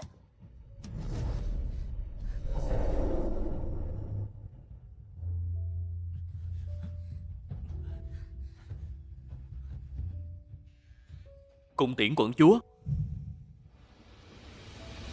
Dương gia, Bạch tiểu thư đã tới. Thái hoàng thái hậu đâu? Hoàng tổ mẫu đang tụng kinh niệm Phật, không tiếp người ngoài. Ngày mai mời thái hoàng thái hậu đích thân đến Đông Cung Bắc Giang. Như vậy, thái tử buộc lòng phải cưới Tần Văn Giao. Bạch tiểu thư thật sự không hối hận chứ? Ta chỉ hối hận đã không quen biết ngài sớm hơn. Thương thế Dương gia sao rồi? Đang hồi phục rất tốt. Còn chưa đầy nửa tháng chúng ta thành thân rồi, không ảnh hưởng việc động phòng chứ? Tuyệt quá. Vậy từ Dương điện hạ bảo trọng thân thể, chúng ta cố gắng một lần được quý tử. Dương gia, thuộc hạ hoàn toàn không nghe thấy gì hết.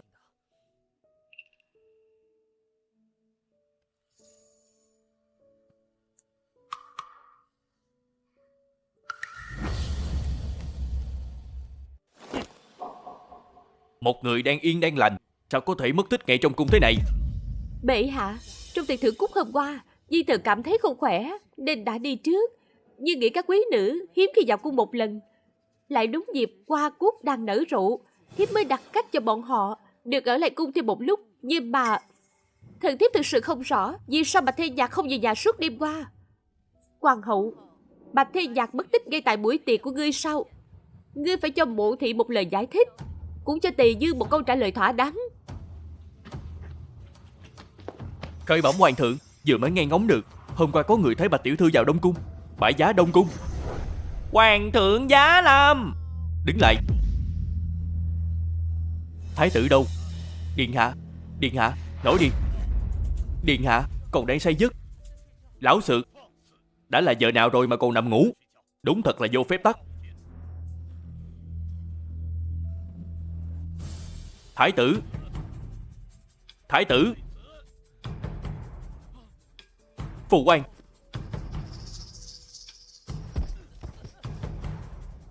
Giữa thanh thiên bạch nhật mà lại ham dâm, con kẻ nào to gan lớn mật dám quyến rũ thái tử? Chẳng lẽ là Bạch Thê Nhạc?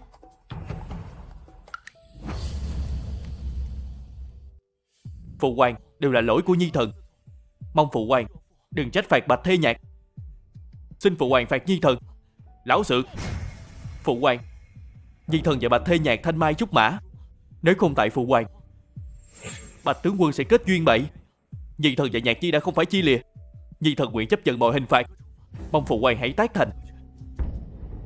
Tề Dương thúc, Mong thúc có thể tác thành cho người khác. Ta cảm kích khôn cùng. Tề Dương thúc, thúc cũng thấy rồi đó. Ta và Nhạc Di vốn có tình cảm. Thúc đừng nên cưỡng ép nữa. Con... Thần nữ Bạch Thê Nhạc bái kiến hoàng thượng, hoàng hậu, thái hoàng thái hậu. Bạch Thê Nhạc, sao ngươi lại ở đây? Không phải là ngươi đang...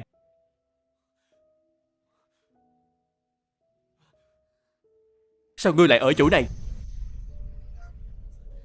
Giao Di tham kiến hoàng thượng. Sao ngươi lại trên giường thái tử?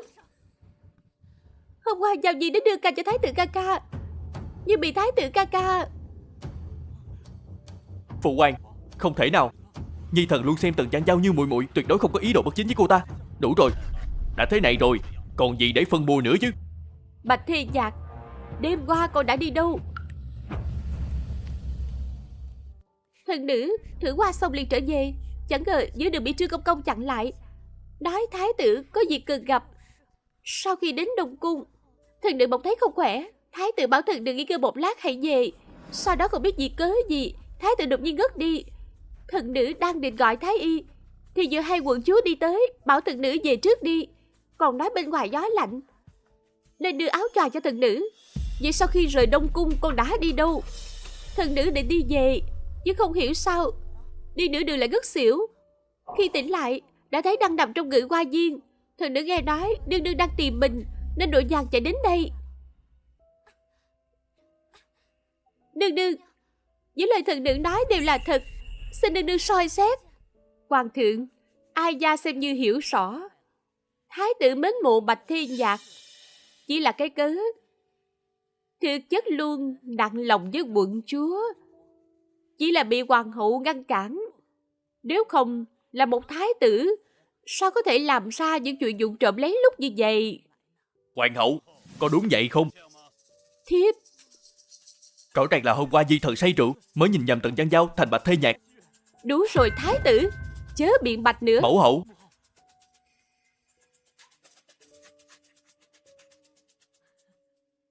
Hoàng thượng, theo ý ai gia, thái tử quận chúa là thanh mai trúc mã, trai tài gái sắc, thật đúng là một cặp trời sinh. Nay đã tự định vì cả đời, chi bằng chọn lấy ngày lành ban hôn cho hai đứa. Là do thiếp thân hồ đồ, giờ đây cũng chỉ còn cách để chúng sớm ngày thành thân.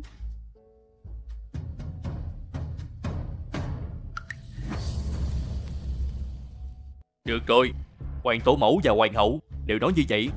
Vậy trẫm chuẩn tấu cho hôn sự của thái tử và quận chúa. Tuy nhiên, thái tử và quận chúa đã hành sự quá mức phóng túng, phải nghiêm trị.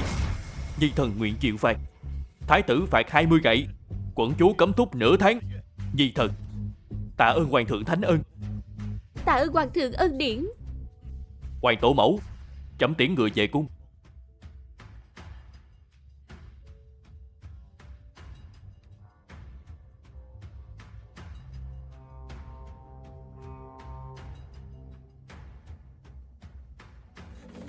Đồ tiện nhân, có tư cách gì mà leo lên giường của ta? Trên đời này chỉ có Bạch Thê Nhạc mới xứng đáng với ta thôi. Đồ tiện nhân, đồ tiện nhân. Thái tử, mau buông tay ra. Con điên rồi sao? Có phải con điên rồi không? Con mà lấy mạng Tần Dân Giao thì thay đổi được gì? Hoàng thượng có thể trị tội con đó. Đêm qua, tại sao người lại ở trên giường thái tử? Có cung nhân nói Bạch Thê Nhạc đến Đông Cung, con mới không kìm được mà đến xem. Lúc con đến nơi đã thấy thái tử ca ca ngủ say ở trên giường. Bạch Thê Nhạc mặt đỏ tai hồng, trông như phát sốt nặng. Con sợ cô ta lây bệnh cho thái tử ca ca, mới bảo cô ta về trước. Ngươi! Lúc con lại gần thái tử ca ca, cô ấy liền một bật kéo con lại. Cô ra sức chống cự, nhưng sức lực thái tử ca ca thực sự quá Ngươi mạnh. im miệng cho ta. Con đủ rồi, phân biệt người con cũng không làm được sao? Con... Đêm qua dường như con cũng bị người ta hạ dược. Có phải ngươi không? Món bánh đêm qua ngươi đưa cho ta có phải có vấn đề gì không? Không phải. Diệp mẫu, không phải con. Không phải. Không, món bánh đó hôm qua ta cũng ăn, không vấn đề gì. Ngươi ra ngoài đi. Còn không mau cút đi.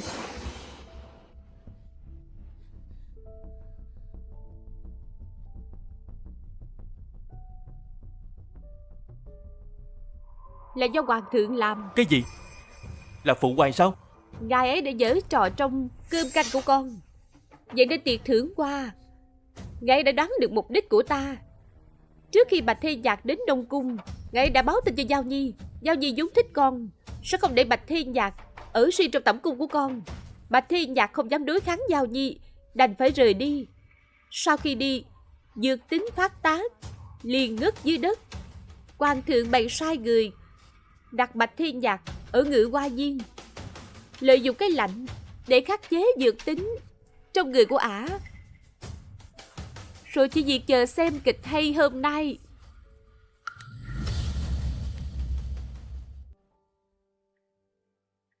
Chỉ có thể đưa cô tới đây thôi. Đoạn đường còn lại để Lý Đao đưa cô về. Vậy bao giờ ngài mới xuất cung? Bây giờ thái tử chắc hẳn không thể ngăn cản chúng ta thành thân. Dù sao ngài cũng đã có hôn ước với quận chúa. Hoàng tổ mẫu muốn ta ở trong cung bầu bạn thêm vài ngày.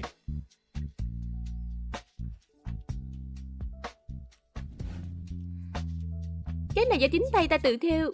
Đây là lần đầu ta làm nữ công, có hơi xấu, mong ngài đừng chê. Tặng cho ta sao? Bên trong có lá bùa bình an. Ta đã đến Thượng Khoan quán cầu cho ngài. Ta đi đây. Đúng rồi, nhớ bảo Thái Hoàng Thái Hậu tẩm bổ thêm cho ngài, để chúng ta sớm ngày sinh quý tử.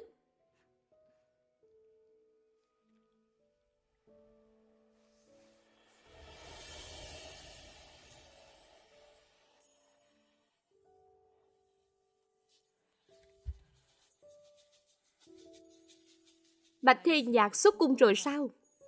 Dạ. Diễn gì?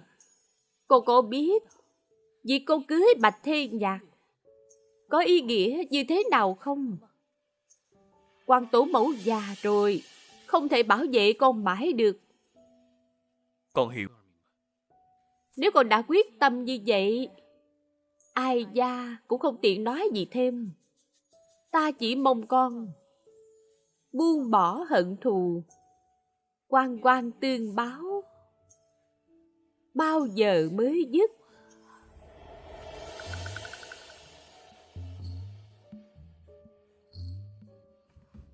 Tiểu thư, sính lễ nhiều quá, các quý nữ kinh thành chắc ghen tị với người lắm. Bạch tướng quân, đây là sính lễ mà Tề Dương gửi tới. Tề Dương thúc của ta hiện đang dưỡng thương trong cung, không tiện đích thân tới đây. Mong ngài đừng để tâm. Được, không phiền đâu. Làm phiền thế tử. Thế tử mang tới nhiều sính lễ như vậy, chẳng lẽ cả tiền dưỡng già cũng đem ra hết rồi?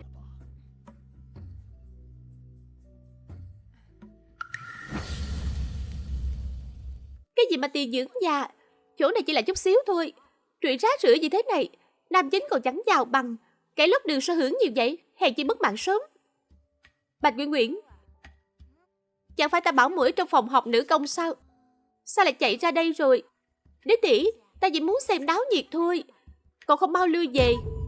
Nếu hôm nay không theo xong bức bách điểu triều phụng thì đừng mong ăn cơm tối. Cậu không nghe lời tỷ tỷ, con vào nhà đi. Ai thèm học mấy thứ cổ đại phong kiến vô dụng này chứ? Mấy thứ này quyến rũ nam chính chẳng có tác dụng gì, còn làm 10 đầu ngón tay của ta nát bét hết.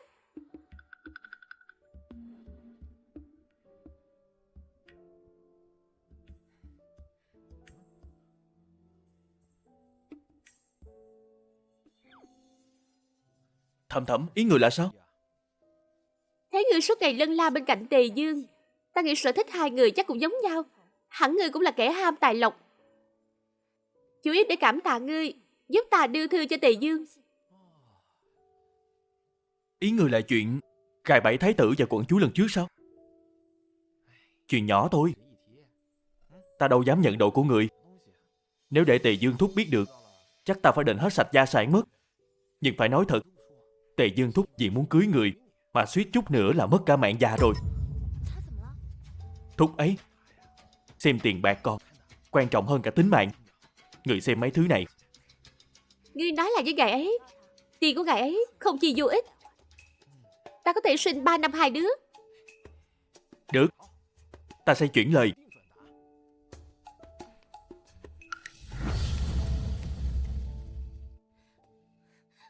Liếp tỷ, ta không nỡ xa tỷ, ta muốn mãi mãi được ở cạnh tỷ. Nếu không phải tận mắt chứng kiến thì ta không tin nữ chính thực sự gả cho nam phụ lót đường. Cốt truyện lạ cả rồi. Không có nữ chính giúp, nam chính sao mà thuận lợi đăng cơ. Nếu muội không nỡ xa ta, vậy mai ta bảo Tề Dương nạp muội làm thiếp. Như vậy tỷ muội ta sau này được ở cùng một chỗ. Sao nữ chính có thể xinh đẹp đến vậy? Như dùng bộ lọc làm đẹp gấp 10 vậy. Ghen tị quá. Sao ta Xuyên không lại không làm nữ chính? Thật muốn xé nát gương mặt đó. Muội không nói gì, ta coi như muội đồng ý. Không, đích tỷ, sao ta có thể xây dựng tình cảm giữa tỷ và Tề Dương được? Tỷ và Tề Dương vẫn xứng đôi hơn. Buồn cười, ta đâu ngu làm vật thế thân, gả cho kẻ ốm yếu để chịu cảnh quá bụa sớm. Nhưng mà đích tỷ thực sự muốn gả cho Tề Dương sao? Chẳng phải trước đây tỷ thích thái tử sao? Cứ cảm thấy nữ chính dạo này lạ lắm. Cứ ngỡ sự xuất hiện của mình làm thay đổi cốt truyện.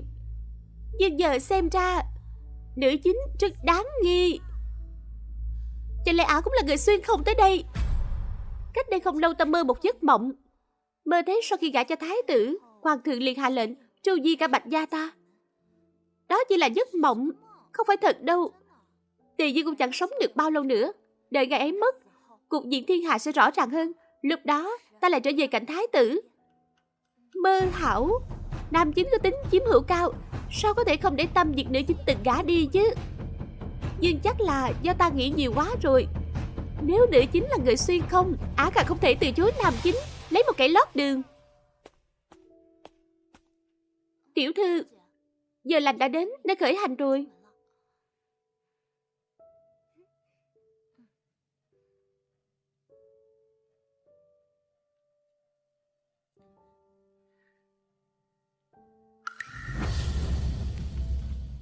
Nè, nghe nói Tề Dương thúc gửi thư cấp báo cho ngươi, bảo ngươi thúc ngựa đến kinh thành.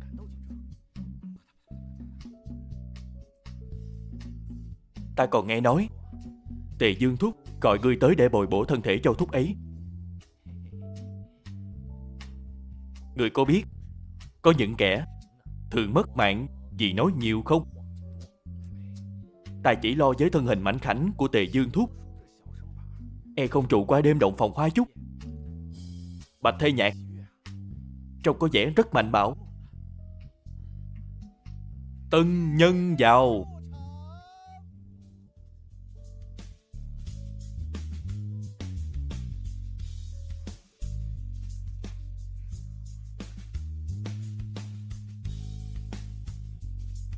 Nhất bái thiên địa.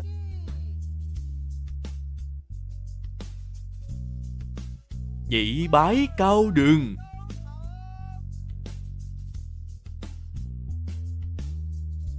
Phù thề giao bái.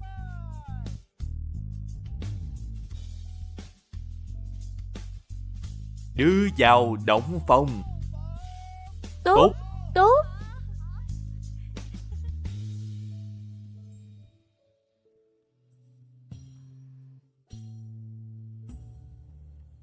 Chàng nói Nàng trước. nói trước. Nàng nói đi. Dương gia vào động phòng thôi. Một khắc xuân đáng giá ngàn vàng.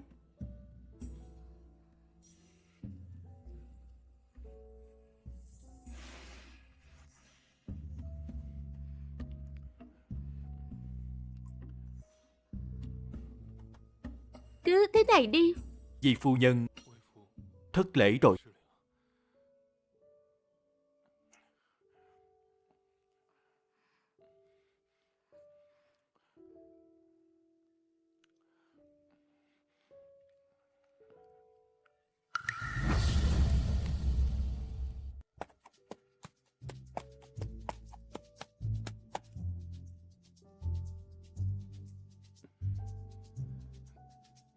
Dương gia, không sao.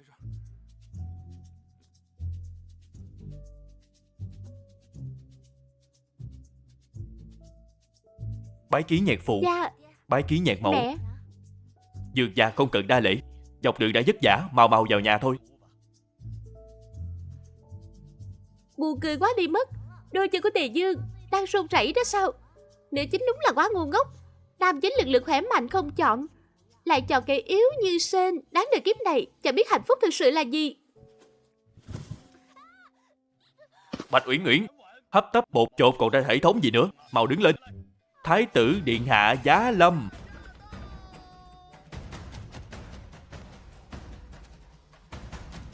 Tham kiến thái tử. Bạch Uyển Uyển, không mau đứng dậy hành lễ.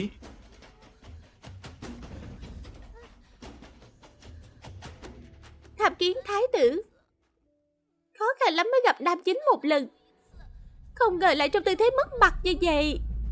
Tất cả bình thân. Thái tử điện hạ tới tệ xá, không biết có chuyện gì quan trọng.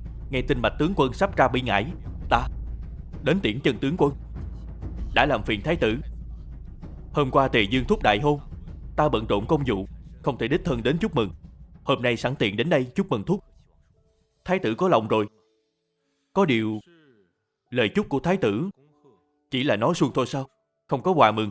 Tiêu Diệm biết Thừa Tiêu Tận tiêu tiền dư sát ở các dương lâu đã bị hoàng thượng cắt giảm bổng lộc, đào đâu ra tiền nữa. Lúc rời cung có chút vội vàng. Không sao cả, quà mừng của thái tử cứ gửi đến phù Tề Dương sau cũng được. Thái tử điện hạ, Tề Dương điện hạ, những món này đều do tiểu nữ Bạch Uyển Uyển đích thân xuống bếp, mời nếm thử. Nếm thử đi.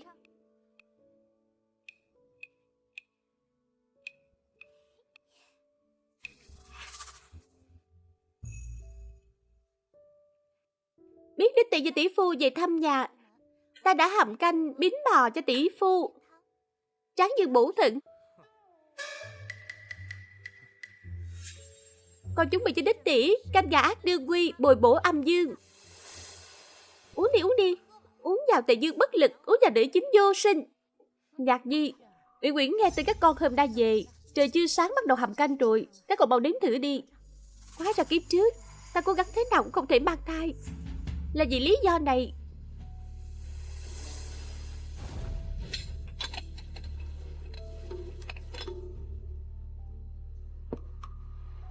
Kìa, đích tỷ, đó là bát canh mũi hầm cho tỷ phu mà. Thái tử là khách quý, sao chị chuẩn bị cho ta và Tề Dương? Vậy là trái với đạo đại khách. Nhưng cái này để bồi bổ cơ thể cho tỷ phu. Thái tử cũng là nam nhân, thái tử sắp thành thân rồi, tại sao lại không thể bồi bổ cơ thể cho ngài ấy trước? Vậy thì ta cung kính không bằng tuân mệnh.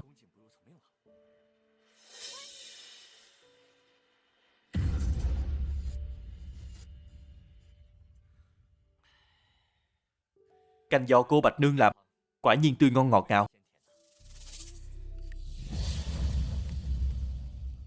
Được rồi Uyển Uyển, muội cũng vất vả cả ngày rồi, ngồi xuống dùng bữa đi. Không cần đâu đích tỷ, ngồi xuống đi. Uyển Uyển từ sớm tinh mơ đã dạy chuẩn bị bàn thức ăn này cho chúng ta. Còn bát canh này, muội hãy uống đi, để tẩm bổ. Không, đích tỷ, ta không uống canh này đâu. Ta không thích mùi đương quy. Thầy ngửi thấy là muốn nôn. Ta... Hay là để mẫu thân uống đi. Ta không xứng được uống bát canh tốt như vậy. Uyển Uyển, muội dậy từ sớm chuẩn bị bàn tiệc lớn như vậy, sao lại không xứng được chứ? Hay là bát canh này có vấn đề? Tất nhiên là không rồi. Được rồi, đích tỷ bảo muội uống thì cứ uống đi. Nhìn muội gầy chưa kìa. Uyển Uyển, đích tỷ cũng có ý tốt, con đừng từ chối nữa. Nghe lời đích tỷ, còn uống đi. Con uống.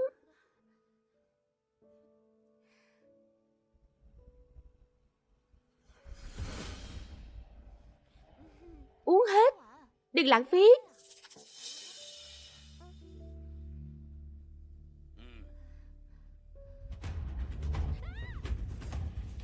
Chuyện gì thế này Bạch Uyển Uyển? Cha, con không cố ý đâu. Thật là bột chột quá thể. Ôi trời, Tề Dương điện hạ và cả Thái tử điện hạ, con thứ của ta thật sự không thể làm nên trò trống gì. Mỗi khi có nữ chính ở đó, không phải ta đang làm trò cười thì cũng chính là chuẩn bị làm trò cười. Đây lẽ nào là hào quang của nữ chính sao? Dù là vậy, ta cũng không tin ta là người hiện đại chả lẽ không đấu được đám phong kiến này. Còn không bao lui ra. Dạ.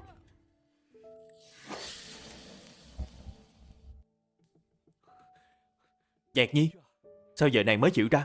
Ta đợi nàng rất lâu rồi. Mẹ cứ kéo ta không cho đi, mãi mới trốn ra được. Điện hạ đang trách mắng ta sao? Ta làm sao nỡ trách nàng chứ? Chỉ là ta quá nhớ nàng. Ta đã là vợ người ta, Điện hạ cũng có vị hôn thê, sao giữ mồm giữ miệng? Nhạc Nhi, nàng tự biết tấm lòng của ta mà. Ta chỉ biết Điện hạ và quận chúa tình đầu ý hợp, cũng có tình cảm. Điện hạ gọi ta đến đây lần này là có chuyện gì? Dùng Cẩm Châu bùng phát ôn dịch, phụ hoàng lệnh cho ta đi cứu tế. Kiếp trước chẳng phải là tam hoàng tử đi sao? Tại sao hoàng thượng lại sai ngài đi dập dịch? Chẳng phải tháng sau ngài đại hôn của quận chúa sao? Chính vì chuyện Tần Văn Giao nên phụ hoàng mới có cớ bắt ta đến Cẩm Châu lập công chuộc tội. Phụ hoàng không tin tưởng được ai khác. Vậy ta xin chúc ngài lên đường bình an. Nhạc Nhi, ta muốn nàng đi cùng ta. Chuyến này trọng trách đè nặng, không được sơ suất. Nhạc Nhi võ nghệ cao cường, ta chỉ tin tưởng nàng có thể bảo vệ ta. Thần nữ đã là vợ người ta, lấy thân phận gì hộ tống ngài đây? Nhạc Nhi không phải nữ nhi tầm thường. Nhạc Nhi là con gái đại tướng quân. Nàng có thể dùng thân phận đó để cùng ta đến Cẩm Châu. Nhạc Nhi, lẽ nào nàng nỡ để ta đi một mình sao? Đường đến Cẩm Châu xa xôi vạn dặm sẽ vô cùng nguy hiểm. Nhạc Nhi, thái tử, hãy tự trọng. Thái tử muộn thế này rồi mà chưa về cung sao? Xem ra chân bình phục nhanh thiệt. Đa tạ Tề Dương thúc quan tâm. Ta từ nhỏ đã tập võ, thân thể cường tráng, đương nhiên hồi phục nhanh hơn người thường. Thái tử đi thông thả không tiễn, chờ khi ta thành đại nghiệp, ta không tin Bạch Thê Nhạc vẫn còn theo hầu gã Tề Thương vô dụng kia. Nàng ấy công khai đưa canh bổ cho ta. Nàng ấy thật lòng yêu ai, không cần nghi ngờ.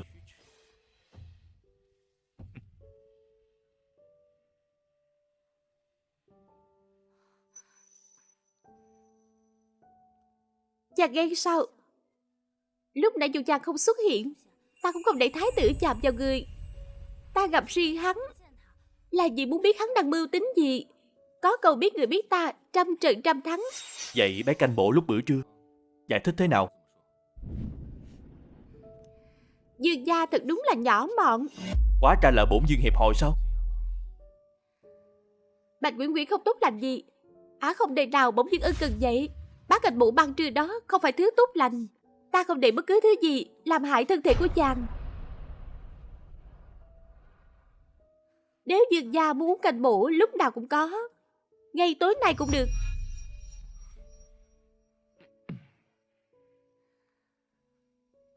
Dương gia, ta phải cùng thái tử đi Cẩm Châu. Này nói vậy có ý gì? Thái tử đi Cẩm Châu, tam hoàng tử sẽ phái người ám sát.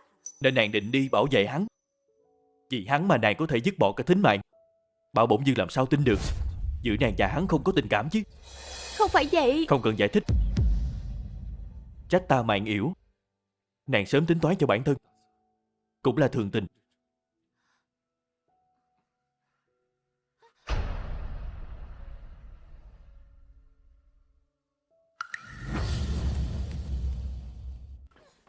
Mùi mùi sao nóng nảy như vậy?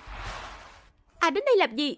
Xem trò cười của ta sao? Khó khăn lắm mới có cơ hội thể hiện trước mặt nam chính, vậy mà khiến người ta mất mặt đến vậy. Quan trọng ta còn để nam chính uống canh liệt dương. Sao lại còn cơ hội nào leo lên giường của hắn nữa? Mùi mùi đừng quá đau lòng. Cha hôm nay với thời nóng giận mới mắng mùi trước mặt mọi người, chờ mấy nguôi giận là ổn thôi. Ta đến đây báo cho mùi biết, ta sẽ cùng thái tử đi Cẩm Châu dập dịch. Cái gì? Trong quy tắc cho phải nói tam hoàng tử đi sao? Thái tử còn phái người ám sát hắn. Tuy tam hoàng tử còn sống, nhưng bị thương nên phải quay về cung giữa chừng. Bị các đại thần dân sớ hạch tội, nói hắn tham sống tiếp mạng, bỏ mặt an nguy của bách tính. Chuyến đi Cẩm Châu lần này đành phải phiền muội ở nhà chăm sóc mẫu thân vậy. Tuy đường đến Cẩm Châu lành ít dữ nhiều, nhưng là cơ hội duy nhất để ta có thể tiếp cận nam chính, không thể bỏ lỡ được. Đến tỷ, tỷ đưa ta cùng đi Cẩm Châu với, ta biết cách chữa ôn dịch. Hồi hộp quá, cuối cùng cũng có thể khiến nam chính phải nhìn ta bằng con mắt khác. Chuyến này đi đã có thái y đi cùng, muội cứ ở nhà chăm lo cho mẫu thân. Đích tỷ. Được rồi. Ngươi tưởng ngươi ngăn cản được ta sao? Ta không biết trốn đi chắc. Lần này phải thu phục được nam chính. Ta đi trước đây, Dương gia còn đợi ta. Kiếp này ngươi không làm được. Ngươi chỉ xứng sống mòn mỏi nơi khuê phòng thôi.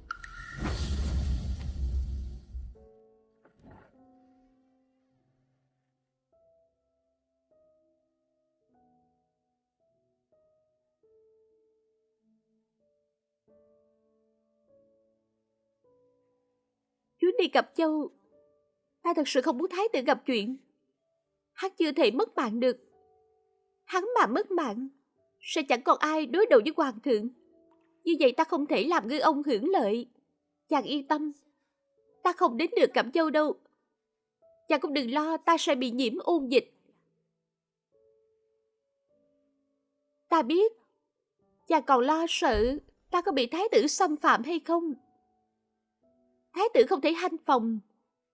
Đây cũng là một trong những lý do ta đồng ý đi. Chàng yên tâm. Kiếp này, ta chỉ sinh con cho Bình chàng. Nếu chàng không muốn nhìn mặt ta, vậy tối nay ta sang phòng bên cạnh ngủ. Cho nên không định có con mới đi sao?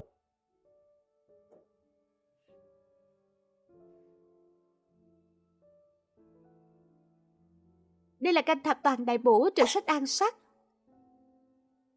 Bạch Thế Nhạc, nàng tính toán kỹ rồi, biết chắc bổn vương sẽ không giận nàng. Chủ yếu là dương gia rộng lượng, không chấp nhặt nữ tử như ta.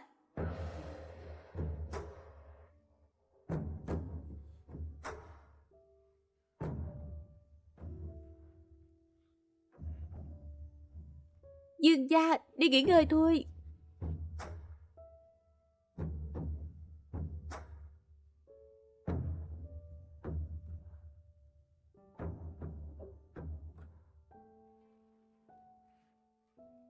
Hiệu quả bắt canh bộ nó tốt vậy sao?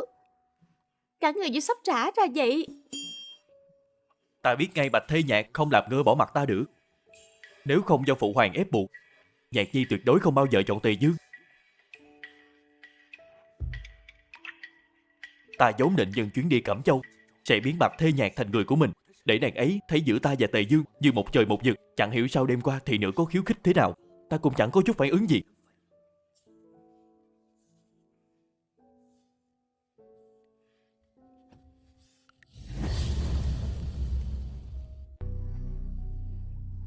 Có thích khách, có thích khách.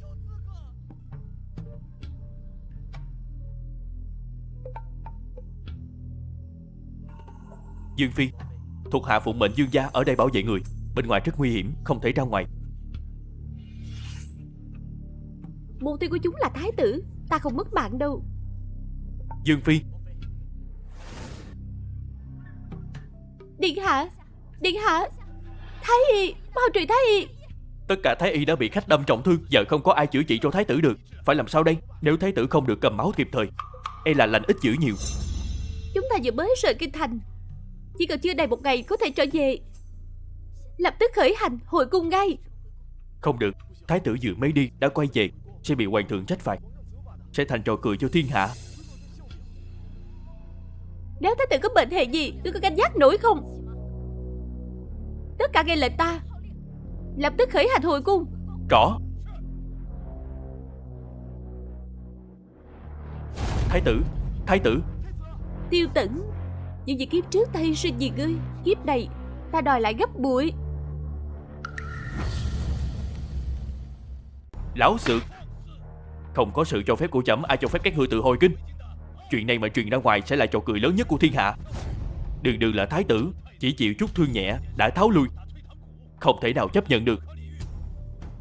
Phụ hoàng, trên kiếm có độc. Nhi thần trúng kiếm xong liền hôn mê bất tỉnh. Nếu không tuyệt đối không bao giờ quay về. Ngươi im miệng cho trẫm. Hành động tham sống tiếc mạng của ngươi đã đồn khắp triều đình rồi. Ngươi định để mặt mũi của trẫm vào đâu hả? Bệ hạ, sau khi bị thương thái tử luôn hôn mê mà. Chính Bạch Thế Nhạc với quyết bắt thái tử hồi cung. Thái tử hôn mê không tỉnh, sinh tử chưa rõ. Thần thiếp bất đắc dĩ mới làm như vậy, xin hoàng thượng soi xét. Ai cho phép người thầy thái tử quyết định? Người lấy tư cách gì mà quyết định? Chả lẽ thần thiếp đứng nhìn ngài mất mạng? Hoàng hậu đương đương, nếu là người thực sự bỏ mặc tính mạng gia quy của thái tử sao? Phụ hoàng, việc cấp bách lúc này là phải phái người khác đến Cẩm Châu dập dịch, cứu Bách Tích khỏi cảnh lầm than. Hoàng thượng, thần nữ quỳ lập công chuộc tội, xin được đến Cẩm Châu trị ôn dịch. Phụ hoàng, Nhi thần cũng nguyện đi cùng. Lần này dù trời có sập xuống, Nhi thần tuyệt đối không bỏ dở giữa chừng nữa. Người đủ rồi. Người thấy chưa đủ mất mặt sao? Phụ hoàng, người ở lại Đông Cung mà tự kiểm điểm cho chấm. Nếu không nhận ra lỗi lầm thì đừng làm thái tử nữa.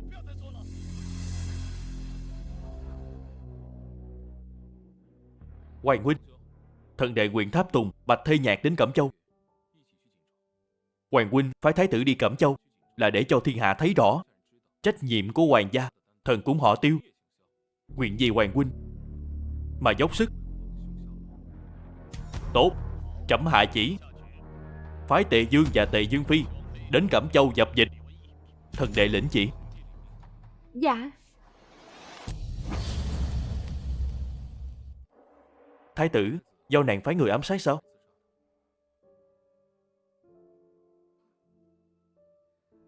Thế gì để Tam hoàng tử chi bằng tự mình chủ động tấn công?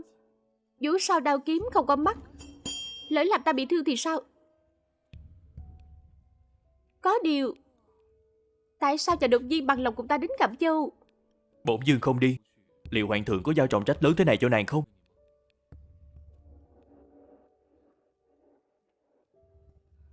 Chàng không sợ bỏ mạng giữa đường sao? Bạch Thê Nhạc, nàng đừng được hời mà còn khoe mẽ. Tuy rằng cái miệng của chàng rất độc địa, nhưng mà tính cách xem ra cũng không tệ.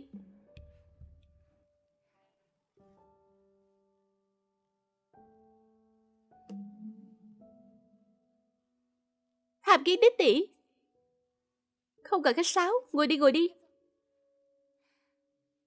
Nếu chính bị chập mạch rồi sao? Tự nhiên tìm ta làm gì không biết. Lần trước bà đưa ta đi Cẩm Châu không cho, ta định lén trốn đi thì lại bị mụ phái Lan bắt qua tang tại trận còn nhốt lại nữa chứ. Ủy Quyển, chắc hẳn mùi đã nghe phong thanh rồi, ta và thái tử xảy ra chút chuyện nên mới phải quay về kinh thành. Dạ, ta nghe rồi. Loạn hết rồi, mọi thứ loạn hết rồi. Theo nguyên tắc Tam hoàng tử về cung giữa chừng, sao giờ lại biến thành Nam Chính rồi? Chẳng phải Nam Chính để thay thế Tam hoàng tử đến Cẩm Châu lập đại công, được bách tính ủng hộ sao? Hiện giờ hoàng thượng phái ta và Tề Dương đến Cẩm Châu dập dịch. Ủy Quyển à, chẳng phải lần trước mùi nói muốn cùng ta đi Cẩm Châu sao? Lần này ta đặc biệt xin mẫu thân đồng ý rồi, bà cho ta đưa mùi theo, mùi thấy vui không? Vui cái con khỉ, ai thèm đi với ngươi? Ta muốn đi với Nam Chính. Đích tỷ, y thuật của mùi cũng hàng xoàn đi theo vô ích. Thúy Lan, giúp tiểu thư nhà ngươi thu xếp hành lý. Chúng ta lập tức tới phủ Tề Dương, sáng sớm mai khởi hành. Đích tỷ à, nhanh chân lên. Đồ nữ chính đáng ghét, sao cứ làm khó ta mãi vậy? Dương gia, trong thành có hơn 800 người bị nhiễm ôn dịch. Di thần đã cho di dời toàn bộ họ đến chùa Hoàng Lương trong thành để cách ly rồi. Dương gia, thuộc hạ đi xem tình hình bệnh nhân ngay. Trần đại phu, ôn dịch này lây lan vô cùng mạnh. Nếu người đến đó e là sẽ bị lây nhiễm. Nếu đã sợ bị lây nhiễm thì ta đã chẳng đi theo Dương gia đến đây rồi. Đợi đã. Dương phi còn điều gì dặn dò?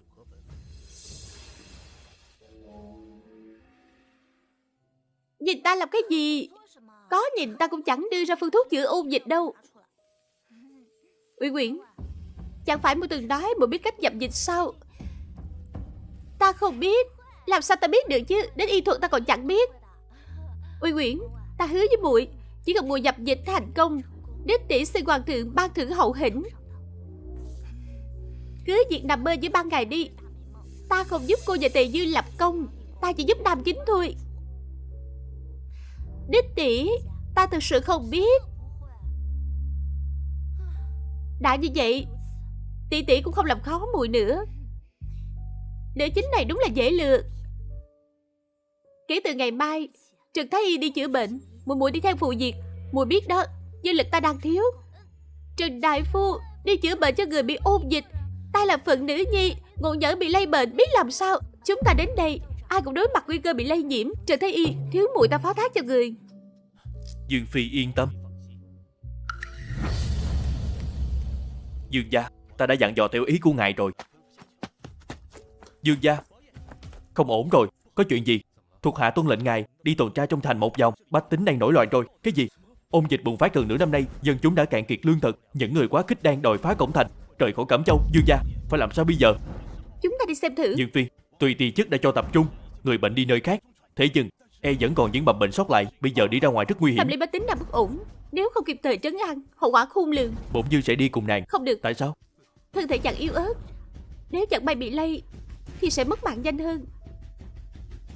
Chúng ta đi. Dạ. Âm thầm bảo vệ Dương Phi. Dạ. Thả bọn ta ra. Thả bọn ta ra. Thả bọn ta ra. Cổng thành đóng nửa năm nay rồi, rốt cuộc bao giờ mới chịu thả bọn tôi ra? Lương thực ăn sạch hết rồi, cứ thế này mãi bọn tôi không sống nổi mất. Đúng vậy, đằng nào cũng mất mạng chỉ bằng phá cửa xông ra. Đi, đi. Xông ra ngoài, xông ra ngoài. Bà con, mọi người đừng kích động. Nghe ta nói, xin đừng kích động. Dương Phi giáng lâm. Ta là không sai do hoàng thượng phái đến để dập tắt dịch tại Cẩm Châu. Ôn dịch đã kéo dài nửa năm, rốt cuộc có chữa được không? Ta nói chữa được là chữa được. Ta đến đây không chỉ để dập dịch, còn giải quyết vấn đề lương thực. Ngày mai ta sẽ phát lương thực. Ta nói được, làm được. Được, nếu lúc đó không chữa khỏi, bọn ta sẽ cùng phá cổng thành. Đúng, phá cổng thành. Dương Phi, kho lương trong thành đã trống rỗng từ lâu, chúng ta đào đâu ra đây? Về phủ bàn tiếp. Dạ. Dương Phi, ngày mai nếu không lấy ra được lương thực, bách tính sẽ càng thêm thất vọng về chúng ta. Triệu tập phú thương trong thành, chúng ta quyên góp. Thời điểm loạn lạc thế này, bọn họ sẽ không chịu bỏ tiền ra đâu. Lát nữa ngươi đi lấy sổ hộ tịch Dương Cẩm Châu đến đây. Dạ. Dương gia, chàng ở thành Cẩm Châu hẳn quen biết làm ăn chứ. Chàng khuyên đám phú thương quyên góp được không? Có thể thử, nhưng không đảm bảo. Hơn nữa, lương thực của họ cũng có hạn, không chống đỡ được mấy ngày. Vậy là đủ, ôn dịch sẽ nhanh chóng được dập tắt thôi. Vài ngày là đủ. Thống kê xem thành Cẩm Châu còn bao nhiêu công trình cần đại tu, đưa danh sách cho ta. Dương thần cần cái đó để làm gì? Thương nhân coi trọng nhất lợi ích, chỉ dùng tình cảm, không thể bền lâu được. Rõ, thì chức đi làm ngay. Hèn gì chàng giàu có đến vậy. Đúng rồi Dương gia, tạm thời ngủ riêng đi. Cái gì? Mấy ngày tới ta thường xuyên phải ra ngoài. Nếu chẳng may bị nhiễm ung dịch, ta không muốn lây bệnh cho chàng. Tùy nàng. Lại dỗi rồi. Dương Phi, cuối cùng cũng giải quyết được vấn đề lương thực rồi. Dương gia quá giỏi, chỉ vài câu nói đã khiến phú thương khắp vùng đồng loạt mở kho cứu tế. Thậm chí phú thương ở các thành lân cận cũng mang lương thực đến cứu. Lương thảo của triều đình cũng đang trên đường tới. Tốt quá rồi. Dương Phi, Dương Phi, mau truyền Trần Thái Y, nhanh. Dương Phi.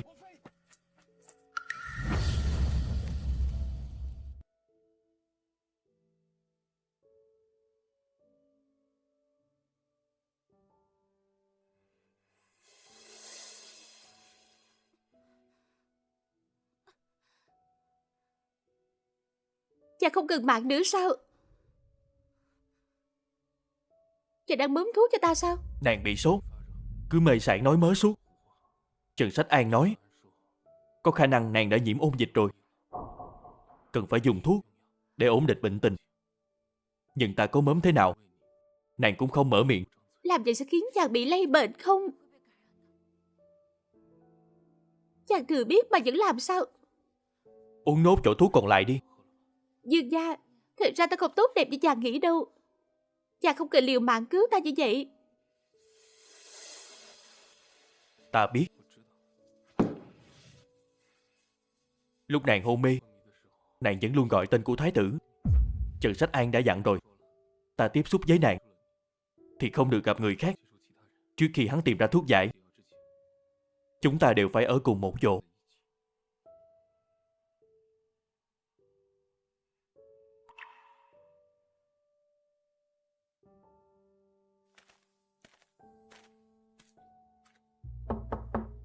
Dương Phi, Trần Sách An bảo thuộc hạ hắn nhắn lại với người là Bạch Uyển Uyển đã bị nhiễm ôn dịch rồi. Ta biết rồi.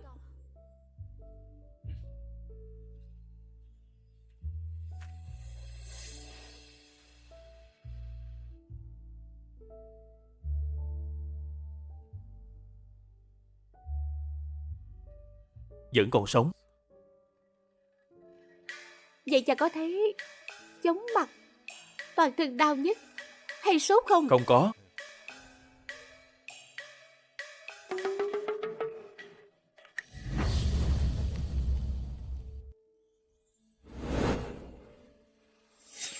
Nàng và Trần Sách An đang âm mưu chuyện gì? Ngày mai chúng ta vào đến địa giới thành Cẩm Châu. Ta biết Trịnh đại phu y thuật cao siêu, nhưng ôn dịch lần này bùng phát dữ dội, phải cứu chữa kịp thời. Mà trong tay Bạch Uyển Uyển lại có sẵn phương thuốc chữa ôn dịch. Bạch Uyển Uyển. Nhưng ả không chịu giao ra đâu. Cách duy nhất lúc này chính là ngươi đưa ả đi tiếp xúc người bệnh. Đến khi ả bị lây nhiễm sẽ chủ động giao phương thuốc. Được. Dương gia lại ghen rồi. Trần Sách An không gan vậy.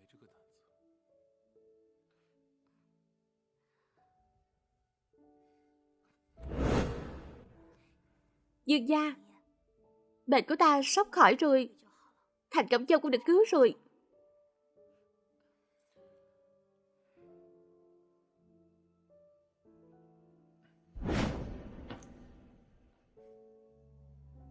Tin vui. Tin vui. Dương gia, Dương phi, Trần thần y đã viết ra phương thuốc điều trị ôn dịch rồi. Những người bệnh được cứu rồi. Cẩm Châu chúng ta được cứu rồi.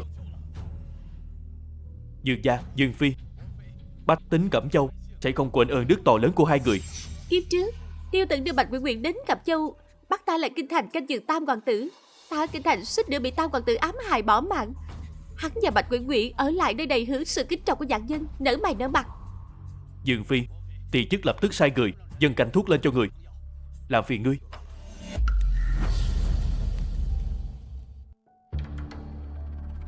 Tham cái Dương gia, đích tỷ, Dương phi, nữ chính sống dai thật đó. Chẳng phải ả cũng nhiễm ôn dịch rồi sao? Sao vẫn còn sống vậy? Nếu không phải vì cơ thể chịu hết nổi, ta không đời nào giao phương thuốc đó ra. Trần Thái Y, lần này ngươi có công dập dịch, ta và Dương gia xin hoàng thượng ban thưởng cho ngươi. Không phải đâu đích tỷ. Phương thuốc này là do ta viết, không phải Trần Sách An. Ta mới là người chữa khỏi ôn dịch, không phải Uyển Uyển. Không được hồ đồ, thực sự là do ta viết. Đích tỷ, không tin cứ hỏi hắn. Còn càng quấy. Uyển Uyển, chính miệng muội nói mình không biết y thuật, giờ lại bảo phương thuốc này do muội viết, bảo ta làm sao tin muội?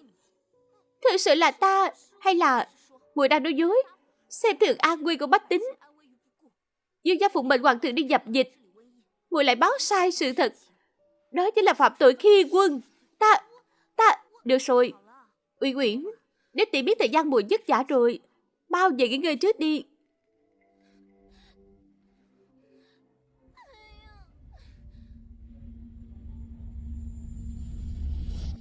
Cảm giác bị người khác cướp công lao dễ chịu không? Đây là thủ đoạn kiếp trước ngươi vẫn thường hay dùng đó. sao nàng lại đối xử với Bạch Uyển Uyển như vậy? Vì ả không phải người tốt lành gì. Dương gia, ta có chuyện muốn nói với chàng. Ta không những biết trước, sao lại gọi tên thái tử trong lúc mê sảng. Nhưng ta thực sự không hề thích hắn. Ta xin thề với chàng. Ta biết rồi. Bởi vì lúc đó điều nàng nói là Tiêu Tẩn, ta phải lấy mạng ngươi.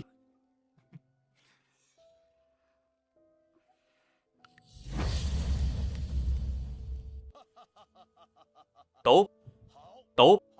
Tề Dương và Tề Dương Phi có công dập tắt ôn dịch tại Cẩm Châu, trẫm phải ban thưởng thật hậu hĩnh.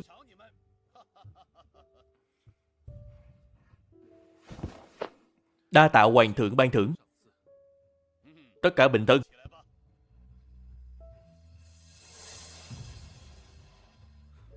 Tề Dương, đệ đi Cẩm Châu nửa năm nay, hoàng tổ mẫu vẫn thường nhắc về đệ với trẫm. Lát nữa hãy đến thăm người một lát. Tối hôm nay trẫm sẽ ban tiệc đón đệ và Dương Phi. Đa tạ hoàng thượng. Tự Diễn à, tối nay phải cùng trẫm uống vài ly thật sảng khoái. Đã lâu lắm rồi trẫm mới vui vẻ như thế này. Dạ, nào.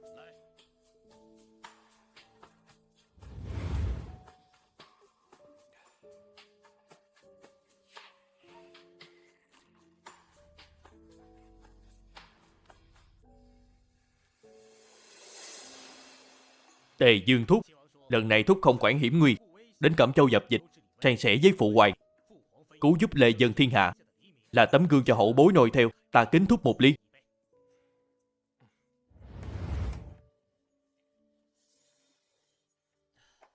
Tiệc chào đón hôm nay, phụ hoàng đã dặn đi dặn lại, lễ bộ phải chuẩn bị thật chu đáo. Xem ra quả thật còn náo nhiệt hơn cả hôn lễ của thái tử đó. Lúc thái tử đại hôn, ôn dịch tại Cẩm Châu đang bùng phát dữ dội. Hoàng thượng thương xót dân tình nên thắt lưng buộc bụng để cứu trợ nạn nhân. Ta tin rằng thái tử cũng đang làm gương cho thiên hạ. Quả đúng như lời Tề Thúc nói.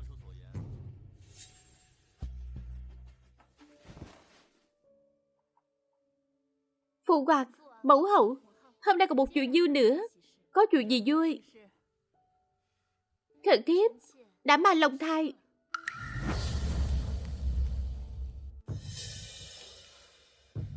Điện hạ quên đêm đó ngài say rượu. Hôm nay thái y chẩn mạch, nói thiếp mang thai được 2 tháng. Thật sự quá tốt rồi. Cẩn thận em động thai. Mau ngồi xuống đi. Đa tạ mẫu hậu.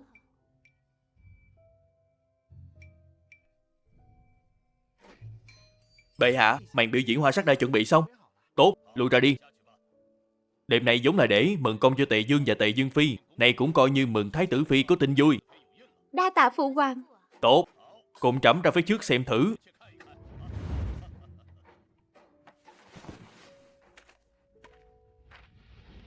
Tề Dương Phi, chúc mừng.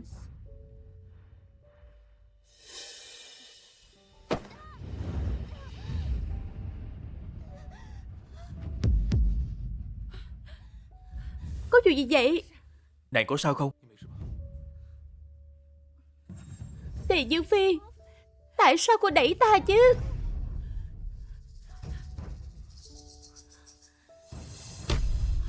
Mau truyền thái y.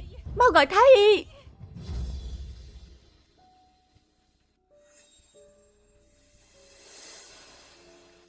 Khởi bẩm hoàng thượng, thái tử Phi sảy thai rồi. Còn ta, đứa con mới 2 tháng của ta. Lùi ra đi. Bạch Thiên Nhạn, sao cô đối xử với ta như vậy? Sao cô lại tàn nhẫn với ta như vậy? Người đâu? Lôi Bạch Thiên Nhạn ra ngoài, đánh gậy. Người đâu? Lôi Bạch Thiên Nhạn ra ngoài, đánh gậy. Mẫu hậu, không nên nóng nảy. Chuyện này có lẽ có uẩn khúc. Điện hạ, Bạch Thiên Nhạn hại mất con của chúng ta, ngài còn bên vực ả sao? Phụ hoàng, mẫu hậu, xin đòi lại công bằng cho thần thiếp. Vì hôm nay ta tính toán suốt nửa năm qua, Bạch Thiên Nhạc, cô dựa vào đâu được thái tử thương? Cô không nên sống. Kẻ nào mưu hại hoàng tử, tội không thể tha thứ, nhốt vào đại lao cho trẫm, chờ ngày định tội. Không được. Tề Dương, đệ muốn tạo phản sao?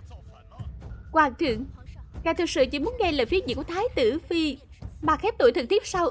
Phải đó phụ hoàng, chuyện này nhất định có hiểu lầm. Hoàng thượng, vừa rồi đối tỷ ở cạnh thái tử từng mắt thấy Tề Dương Phi xô nhã thái tử Phi. Ta và thái tử Phi không thù không oán, vì sao phải hại con của cô ta? Thái tử và thái tử Phi có tình cảm. Dương Phi nghe tên thần thiếp mang thai nên để sinh lòng đố kỵ, ra tay tàn độc với thần thiếp. Phụ hoàng, mẫu hậu, xin đòi lại công bằng cho di thần. Đủ rồi, sau khi thành thân, ta chưa từng cần cũi ngươi, làm sao ngươi có thai được? 2 tháng trước, trong lần say rượu đó, với thần thiếp hậu hạ, mọi nô bộc ở đó đều có thể làm chứng cho thần thiếp. Điện hạ, ngài luyến tiếc Bạch Thiên Nhạn đến vậy sao? Tiêu Tửng, vì cái gọi là tôn nghiêm nam nhi, dù để ta phải mất mạng, ngươi cũng không dành trời lời nói dối sao? Hoàng thượng, thần thiếp không thể nào mưu hại con cái thái tử Phi. Bạch Thiên Nhạn, cô còn chối cãi, bởi vì thái tử mắc chứng liệt dương, không thể làm thái tử Phi mang thai. Thái tử mắc chứng liệt dương, không thể làm thái tử Phi mang thai. Bạch Thế Nhạc, người có biết mình đang nói gì không? Hoàng thượng, chuyện đối giỏi của thái tử, thần thiếp không dám nói bừa. Cách đây nửa năm, thần thiếp cùng Tề Dương đi Cẩm Châu. Tề Dương vào cung Vĩnh Thọ bái kiến hoàng tổ mẫu. Lúc thần thiếp chờ đợi, đã nghe thấy cung nữ của thái tử lén lút bàn tán thái tử có bệnh khó nói. Hoàng thượng, người không tin, cứ việc triệu cung nữ và thái y đến. Thái tử có bệnh, phải chữa. Người đâu? Gọi thái y và cung nữ đến đây. Dẫn người lên.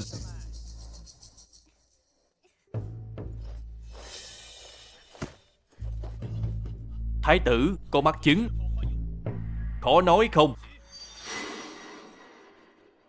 Dùng hình cho trẫm. Hoàng thượng, thái tử đúng là mắc chứng liệt dương.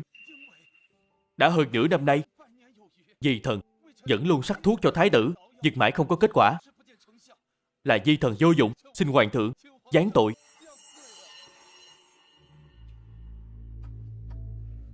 Không, không thể nào. Đêm đó điện hạ say rượu, đúng là thần thiếp hầu hạ mà. Quá ra nửa năm nay ngài không chịu chạm vào ta, không phải vì ngài không quên được Bạch Thê Nhạc, mà vì cơ thể của ngài. To gan. Tần Văn Giao, đứa bé trong bụng ngươi không phải của thái tử, rốt cuộc là của ai?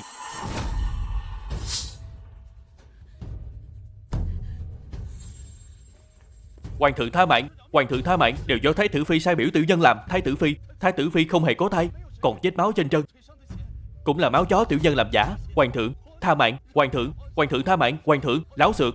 Người đâu? Nhốt Tần Văn Giao vào đại lao, chờ ngày xử lý. Những kẻ còn lại tất cả lôi ra ngoài đánh gậy. Dạ. Hoàng thượng tha mạng, Hoàng thượng, hoàng thượng tha mạng, hoàng thượng tha mạng, hoàng thượng. Mẫu hậu, mẫu hậu cứu con đi. Mẫu hậu cứu con. Mẫu hậu cứu con đi. Nào, uống tiếp đi. Nàng không thấy mệt sao? Không mệt. Mau uống.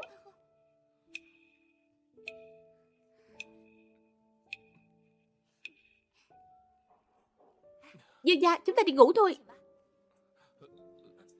Dương gia, Trần đại phu nói Dương gia không được quá sức, còn nói Dương phi không được.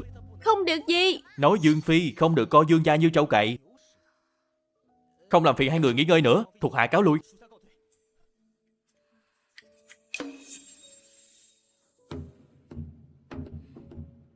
Chàng nói với Trần Sách An sao? Nàng bắt Trần Sách An sắc thuốc bổ suốt nửa năm, còn cần ta nói sao? Chẳng phải vì đôi ta mãi chưa có tình vui sao?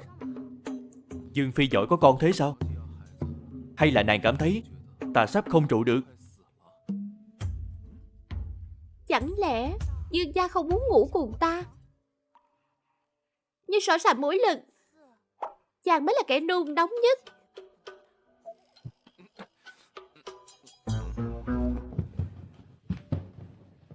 Ta nằm với. Lúc tình Dương giao du khống ta, chàng có lo cho ta không? Không có.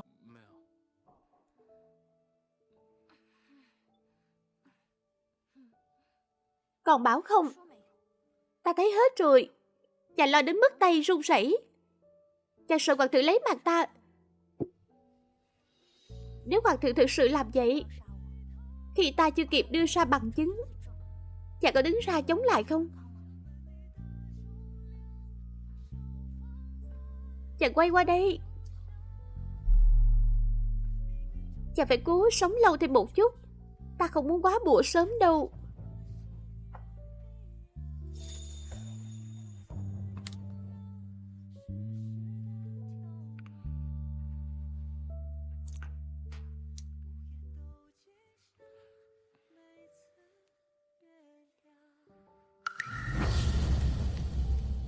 Buổi chầu sáng nay, các đại thần cùng dân tấu luận tội Tiêu Tẩn. Tham sống tiết mạng, thần mang tật kính, đức hạnh không tương xứng, phế truất ngôi thái tử, giáng xuống làm tấn dương. Đau lòng sao? Dương gia, chàng hay ghen quá vậy. Phải rồi, tối hôm qua Tần Văn Giao đã tự dẫn ở trong đại lao. À, đáng bị vậy. Dương gia, ngày mai ta muốn ra ngoài dạo chơi, muốn mua thêm ít đồ dùng. Được. Chàng đừng chỉ nói được đưa tiền đây. Dương gia, tiền tài khi mất đi đâu có mang theo được. Bổn dương sẽ đi cùng nàng. Tại sao? Vì rảnh rỗi.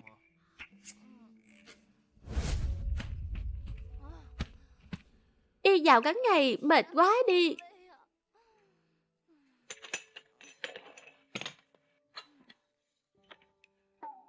Chàng không mệt sao? Cũng thường. Gần đây tiệm ta mở kinh doanh khá tốt, tiện thể ghé qua. Bảo sao chẳng lại tốt bụng vậy? Bỗng dưng đưa ta đi lại còn chi tiền cho ta. Quá sao cuối cùng là ta đi cùng chàng kiểm tra việc làm ăn của cửa tiệm. Thật là tức quá.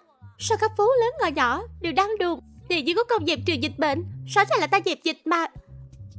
Còn nói gì mà Nam Chính không bằng Tề Dương, lại còn bị phế cả ngôi thái tử. Thế giới này loạn thật rồi.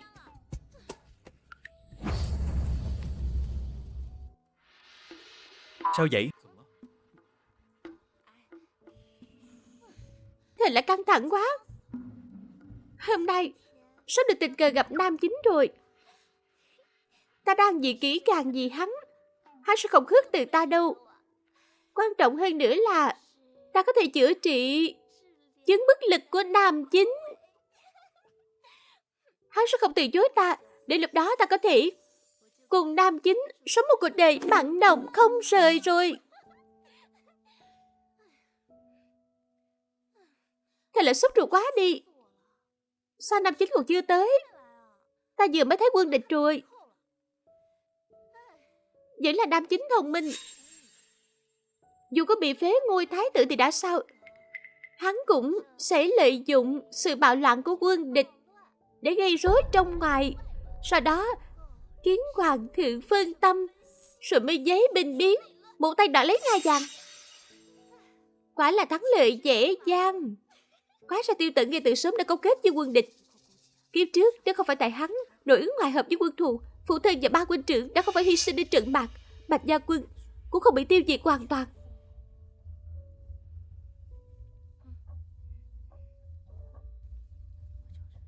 Dạ, tiểu thư, nô tỳ làm ngay.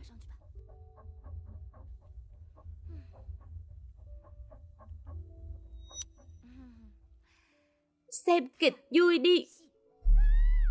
Tên súc sinh kia cứ làm cái gì vậy? Quần áo tóc tai của ta ướt hết rồi.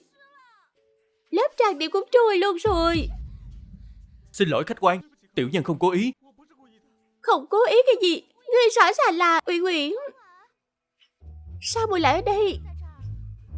Muội thế này là tiểu thư đại cát, sao lại ra đông đổi này? Còn ra thể thống gì? Không phải đâu đích tỷ, là tên tiểu nhị này hất nước trà lên người ta. Lý thì vậy, đưa thứ tiểu thư về phủ tướng quân.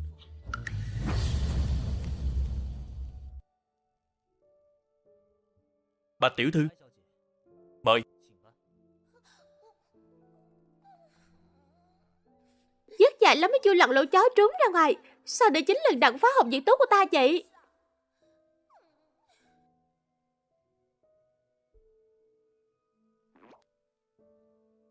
Này, Đa tạ khách quan.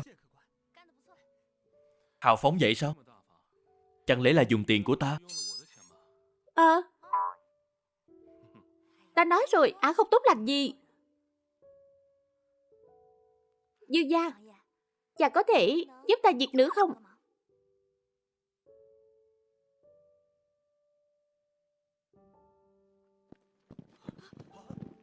Mọi người không được cử động. Nhận được mật báo có mật thám nước địch lẫn trốn nơi này. Nếu không có lệnh của ta, mọi người không được rời đi. Lục soát, trên lầu 2 cũng không bỏ sót. Đứng lại.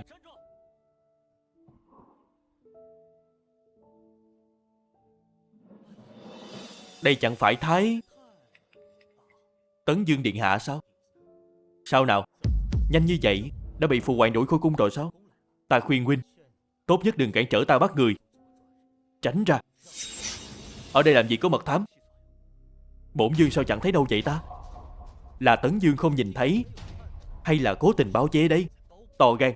Huynh giờ đây đã không còn là thái tử điện hạ, không có tư cách ra lệnh cho ta. Ngươi lục soát. Rõ. Bắt lấy hắn, giữ lại mạng. Mau, giữ lại mạng. Lý Long Xuyên, ai cho phép ngươi ra tay?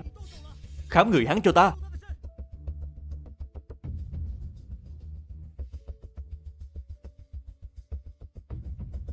Tìm thấy một lệnh bài, nhưng hắn bỏ mạng rồi. Lý Long Xuyên, ngươi đang định diệt khẩu đúng không? Tấn Dương, huynh giải thích thế nào đây? Ti chức chỉ muốn giúp Tam hoàng tử trừ khử mật thám, nhất thời lỡ tay. Xin Tam hoàng tử lượng thứ. Ngươi... Được, tốt lắm. Để ta xem lúc đó huynh làm sao giải thích với phụ hoàng. Vậy thì không dám phiền Tam đệ phải nhọc lòng. Được, chúng ta đi.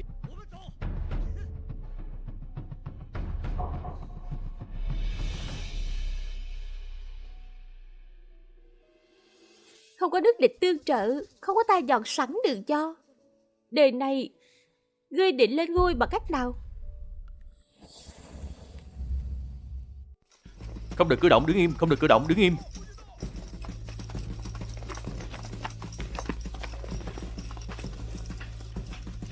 To gan, sao dám xông vào phủ Tề Dương? Tề Dương cấu kết ngoại bang, ý đồ mưu phản. Ti chức phụng mệnh hoàng thượng đến bắt giữ Tề Dương. Người đâu, giải đi cho ta. Ta xem ai dám. Tề Dương, ngài định tạo phản sao? Lui ra. Ta đi cùng các người. Dương gia, Ta chưa từng cấu kết ngoại bang. Hoàng thượng sẽ chứng minh sự trong sạch của ta. Nhưng nếu bây giờ kháng cự, chính là phạm tội nghịch mưu. Yên tâm. Tề Dương, mời.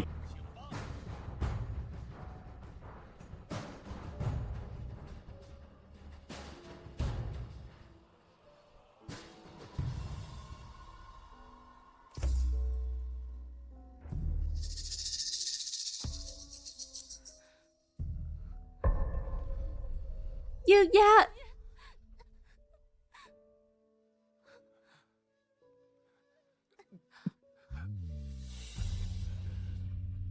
Sao nàng lại tới đây? Ta tới nguyện xin Thái Hoàng Thái Hậu. Dương gia, bọn họ dùng hình với chàng sao? Không có chứng cứ, nên chúng chỉ biết tra tấn. Đều tại ta. Nếu không phải hôm qua ta cứ đòi ở lại trồng cát, thì hoàng thượng cũng không nghĩ rằng chàng và kẻ phản tặc sa vào cùng một nơi, rồi vu khống chàng phản quốc. Không liên quan đến nàng. Cho dù hôm qua chúng ta có tránh được, thì sau này ngày ấy vẫn tìm cớ để hại ta. Có phải vì lần cung yến đó chàng đắc tội hoàng thượng bảo vệ ta? Hoàng thượng xưa nay vốn đã luôn về chừng ta. Chỉ là vì bệnh của ta nên mới lơi lỏng cảnh giác. Nhưng thời gian qua, ta có công dẹp dịch, được lòng dân. Hoàng thượng sợ ta có ý đồ khác. Hoàng thượng thật quá thâm hiểm. Trước mặt dàn nhỏ báo quan thì khen công đức của chàng, nhưng sau lưng ra tay tàn độc. Không có bằng chứng, hoàng thượng buộc phải thả ta ra. Nhưng nếu ta bỏ trốn, hoàng thượng sẽ có cớ để lấy mạng ta.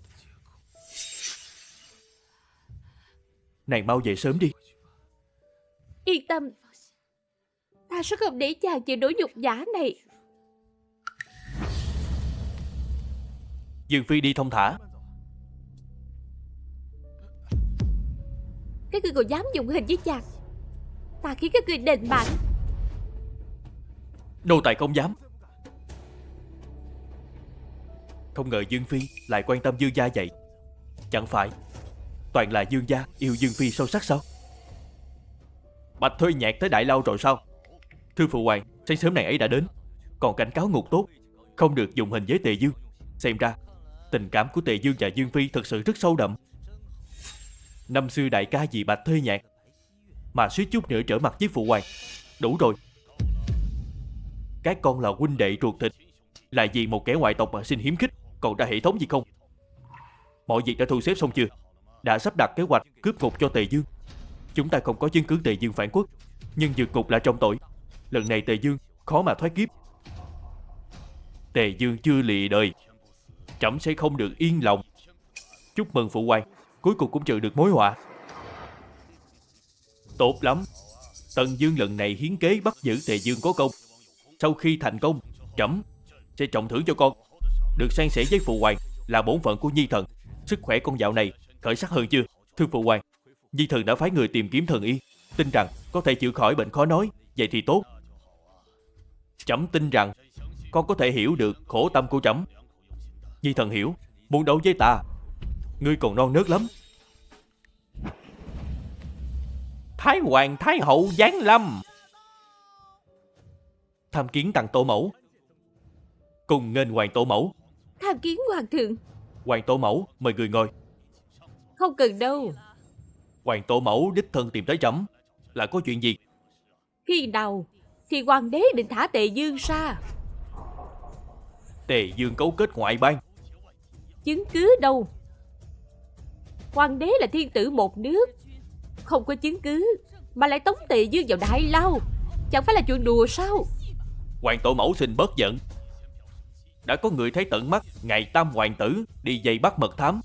Tề Dương cũng ở các dân lâu. Thật hoang đường. Tặng tổ mẫu, con và tam đệ đều có thể làm chứng. Hoàng thượng, nếu theo lời người nói, Tướng Dương và tam hoàng tử cũng có mặt trong cát, liệu có thể coi là cấu kết với mật thám không? Ta nhận được mật báo mới tới dây bắt mật thám. Cô bớt ngậm máu phun người đi. Vậy còn Tấn Dương? Láo xược. Ta là Tấn Dương, cánh tay đắc lực của phụ hoàng. Sao có thể làm ra chuyện đại nghịch bất đạo như vậy? Đủ rồi. Hoàng đế, cô là thiên tử, phải nghiêm khắc với mình, đối đãi công bằng. Cô bao che hai đứa con trai, lại để Tề Dương chịu oan ức trong ngục. Cô làm sao khiến thiên hạ nể phục đây? Hoàng tổ mẫu dạy bảo rất đúng. Hoàng đế, trước khi đại họa ập đến, bao thả Tề Dương ra. Con xin nghe. Phụ hoàng không được. Câm miệng. Hoàng đế, hãy mang cùng Ai Gia tới đại lao, thả Tề Dương ra. Dạ. Mau, đi.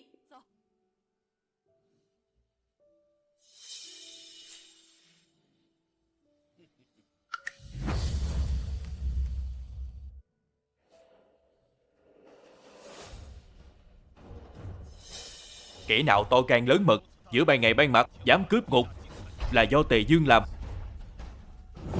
Láo xược. Tề Dương định làm phản rồi sao? Tấn Dương truyền khẩu dụ của trẫm, lập tức phái người bắt giữ Tề Dương. Dạ. Hồ đồ quá. Tề Dương thật quá hồ đồ. Phụ hoàng, nếu như Tề Dương chống trả quyết liệt, nhi thần lỡ tay làm hắn bị thương, kẻ vượt ngục đáng chém. Không có chứng cứ, hoàng thượng chỉ có thể phóng thích.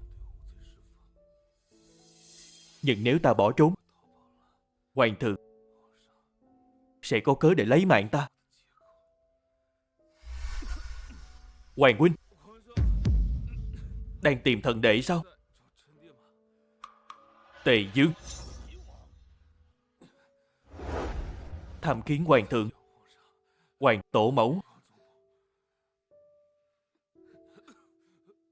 chẳng phải ngươi đã vượt ngục rồi sao?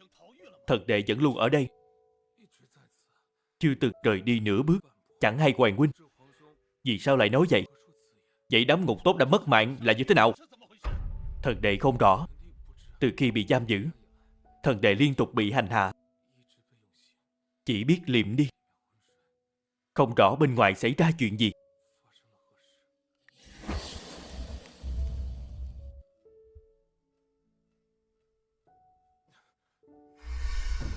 Cô tìm ta có việc gì? Ta hy vọng ngài giúp ta cứu Dương gia. Mơ tưởng. Tam hoàng tử lẽ nào không sợ Tấn Dương trở mình? Tề Dương dẫu sao cũng là người sắp mất mạng, nhưng nếu Tấn Dương giúp hoàng thượng trừ được mối lo, thì ngài ấy sẽ trọng dụng hắn. Tam hoàng tử sao không nghĩ xem, hoàng thượng và hoàng hậu hiềm khích bấy lâu, vì sao phải đến mức bất đắc dĩ mới phế truất thái tử? Chả lẽ không phải hoàng thượng cũng đang dò xét ngài? Hoàng huynh sao lại tới đây? Là muốn chất vấn thần đệ sao? Thần đệ từ năm 16 tuổi đã đến đất phong, chưa từng cấu kết với phe phái nào, càng không có vốn liếng để đàm phán với địch. Thần đệ bị kẻ giam hãm hại. Hoàng huynh, xin hoàng huynh minh xét. Dương gia, hoàng thượng tin chàng rồi, nay chàng có thể cùng hoàng tổ mẫu hồi cung. Mau mau mau, Diễn Nhi, cô đừng nói thêm gì nữa. Mau theo hoàng tổ mẫu về cung chữa trị vết thương. Nhanh lên.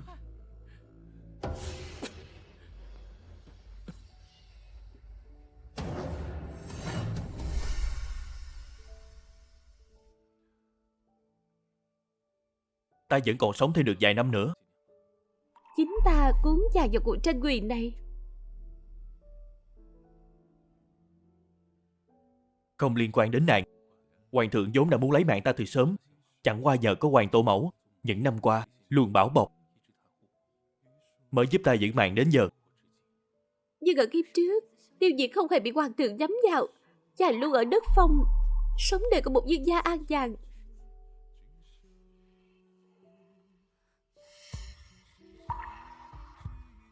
Chàng thừa hiểu, nếu ngày đó chàng không lấy ta, Minh Quyền Bạch Gia chẳng can dự đến chàng. Dẫu chàng lập bao công trạng, hoàng thượng cũng không thấy chàng là mối họa.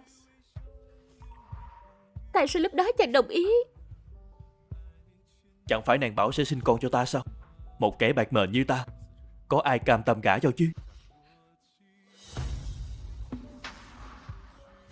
Không cho phép chàng nói mình đoản mệnh. Ta sẽ cố gắng sống lâu hơn nữa. Tề Dương thúc à, suýt nữa con đã đặt oan quách cho người rồi. Người nói xem cứ làm khổ mình để làm gì? Với thần xác gầy yếu này, còn đòi đi Cẩm Châu, còn đòi đi đắc tội hoàng thượng. Hay là để con đào sẵn cái hố, dụi người xuống luôn? Sao con lại vào hoàng cung đón ta? Con nghĩ bụng, gặp được người lần nào hay lần đấy. Thôi được rồi, không đùa giỡn với người nữa. Phụ thân bảo con tới đón người qua phủ Hoài Nam Dương. Có người vừa tặng ông ấy ít linh chi và nhân sâm quý. Ông ấy bảo người vừa khỏi bệnh nên sắc thuốc bổ mời thuốc qua dùng. Ta không đi đâu, đưa ta về phủ tướng quân. Từ lúc đi Cẩm Châu đến nay, ta chưa được gặp mẫu thân lần Người nào. không đi cùng Tề Dương thúc sao? Thật chẳng rõ những vết thương này rốt cuộc là vì ai mà có. Đưa nàng về phủ tướng quân đi. Hở ra lại hờn dỗi. Thực sự sợ nữ chính. Mỗi lần ả xuất hiện là lại cô biến. Đa tạ đích tỷ.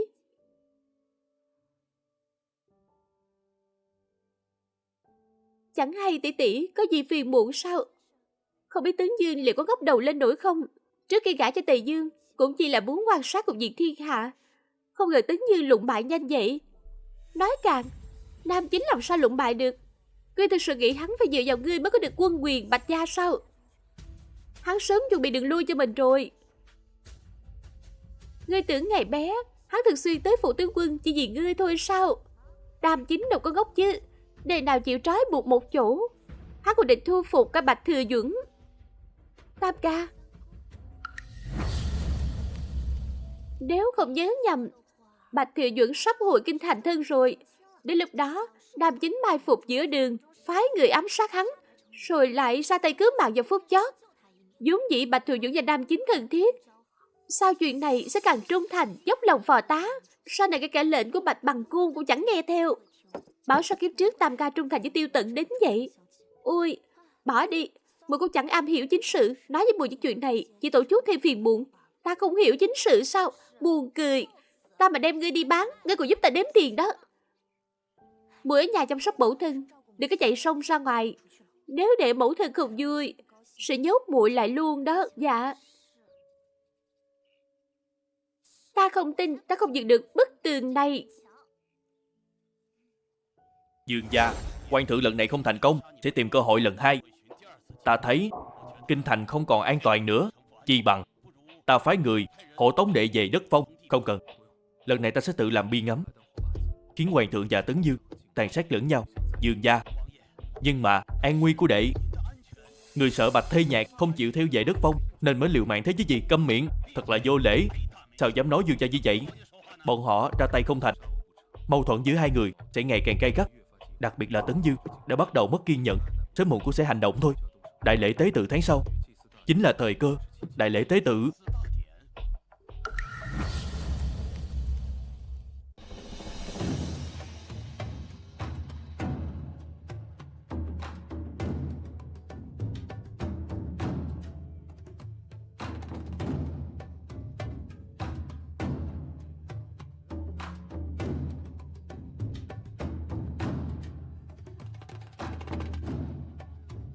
Cung nghênh hoàng thượng, Hoàng hậu tế trời.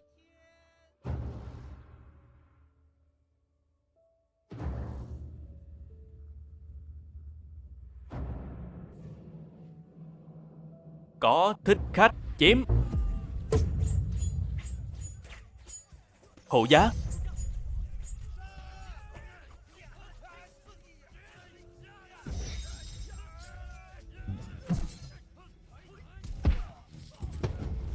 Nàng không sao chứ? Ta không sao. Ta thấy đám thị vệ có gì đó không ổn. Bảo con hạ sát Tề Dương. Mà khó khăn vậy sao? Không khó. Chẳng qua hắn cũng chẳng sống được 2 năm. Lấy mạng hay không có gì quan trọng. Chỉ có ông sợ hắn vì ông đã cướp đi ngai vàng của hắn.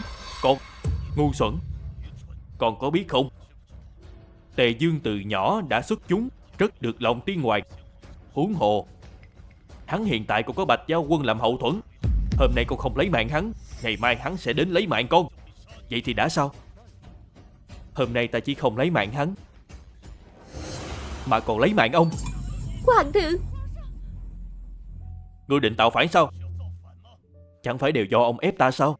Ông ngăn cản ta liên minh với Bạch Gia, bắt ta uống thuốc, ép ta phải cưới Tần Giang Giao, còn phế bỏ ngôi vị thái tử của ta. Trẫm làm những chuyện đó khi nào? Ngôi vị của ngươi mất là do ngươi, tự làm tự chịu, không còn quan trọng nữa. Vì tất cả chuyện này sắp kết thúc rồi.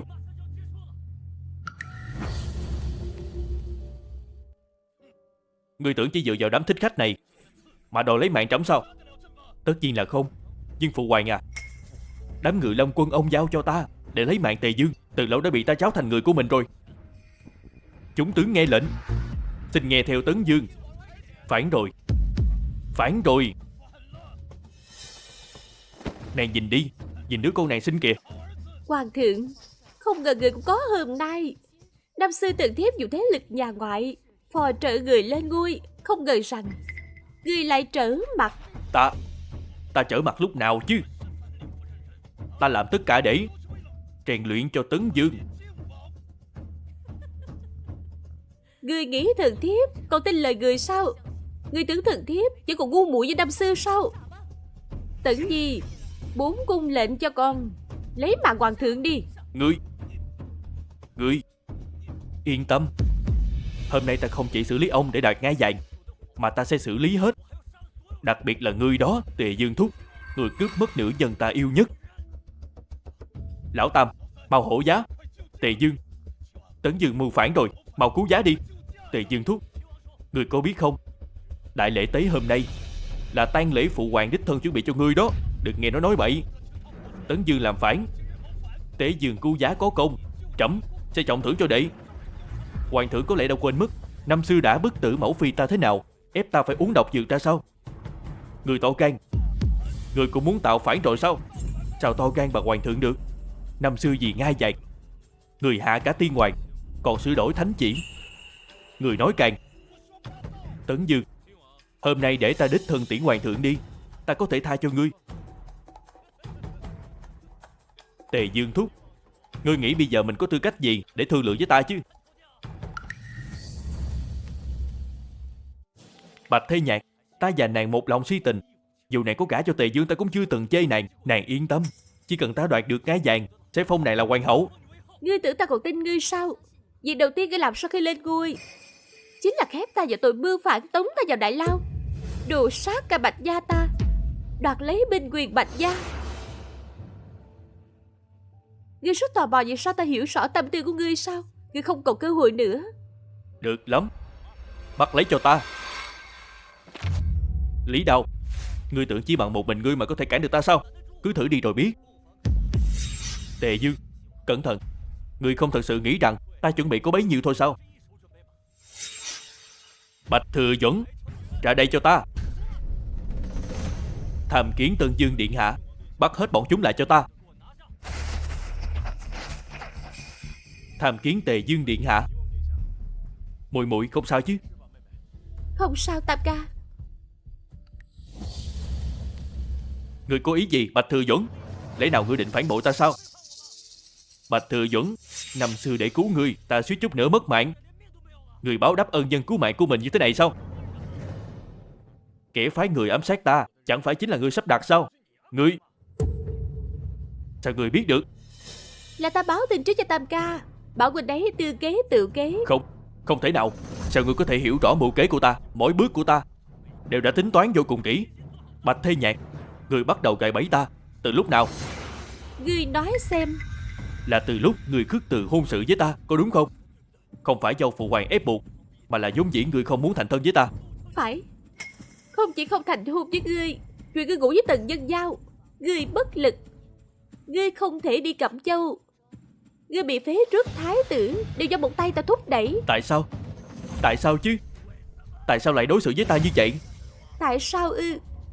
Trước đây ta vẫn luôn muốn hỏi tại sao. Mây mộng trời có mắt, đạo trời có luân hồi. Cả đời ta mưu tính đủ đường, nhẫn nhục chịu đựng, nếm mật nằm gai suốt bao nhiêu năm qua, không ngờ cuối cùng lại bại dưới tay ngươi. Ta không phục. Tề Dương. Tẩn Nhi, Tề Dương, ngươi. Tẩn Nhi, Tẩn Nhi à. Mọi người, kẻ nào dám manh động sẽ không tha. Tẩn Dương, nên để ta tiễn hoàng thượng đi.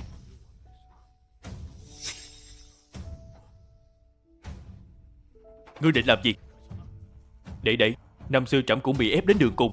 Nếu đệ muốn ngai vàng này, trẫm dừng lại cho đệ là được chứ gì.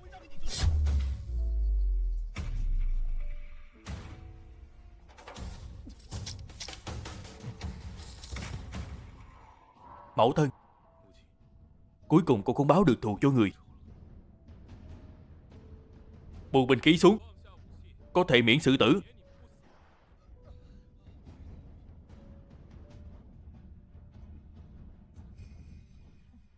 Dương gia. Tề Dương thúc.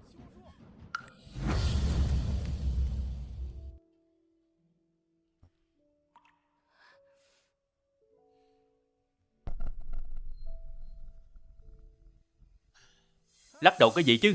Tề Dương thúc sắp không xong rồi sao? Cũng không nhanh vậy đâu. Vậy rốt cuộc là sao? Dương gia vẫn còn tàn dư kịch độc trong người. Bình thường ta vẫn dùng thuốc để kiềm chế, nhưng vừa rồi Dương gia vận dụng nội lực để khiến chất độc phát tán ra ngoài. Vậy phải làm sao đây? Để ta kê thêm thuốc cho Dương gia. Biết đâu có thể kéo dài được 5 rưỡi nữa. Cái gì? Chỉ còn được 5 rưỡi nữa sao? Đi. Ngươi lôi ta đi làm gì? Ta muốn ở lại với Tề Dương chút nữa. Ai cần ngài ở cùng? Thật chẳng có mắt nhìn. Đi.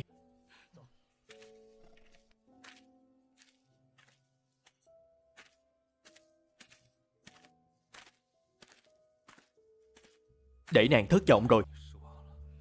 Không thể cùng nàng sinh con đẻ cái. Với thân xác này của ta hiện giờ,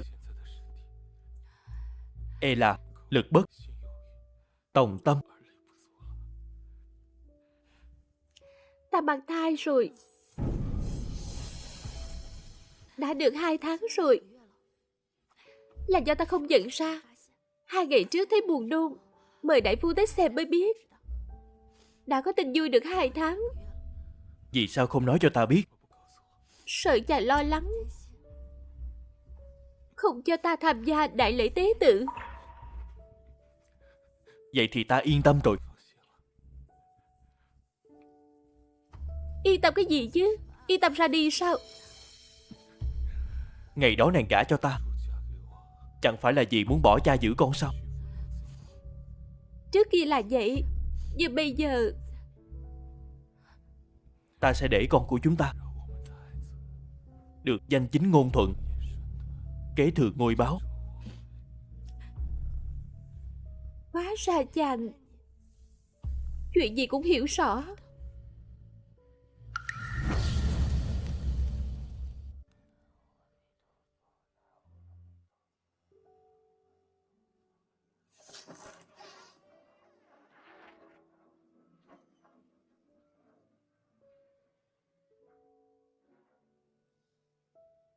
Ngày này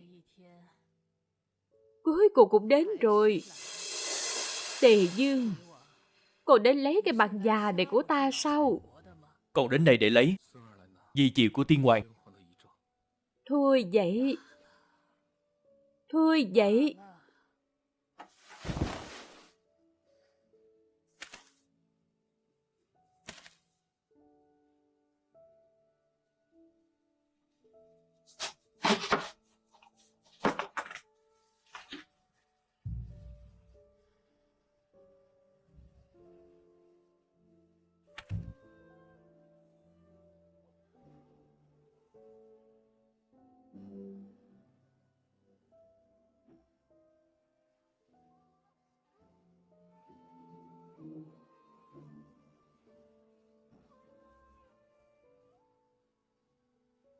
Cô có hận Ai Gia không? Đã từng.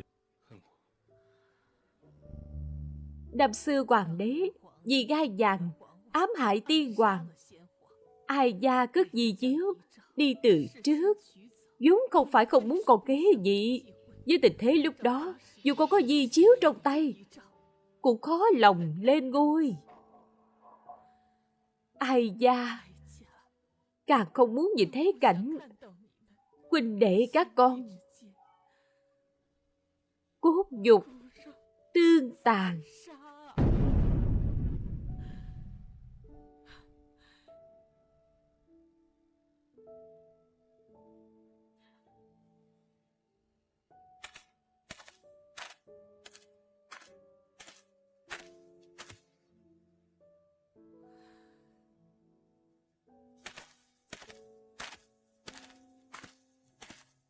Thái hoàng thái hậu băng hà rồi.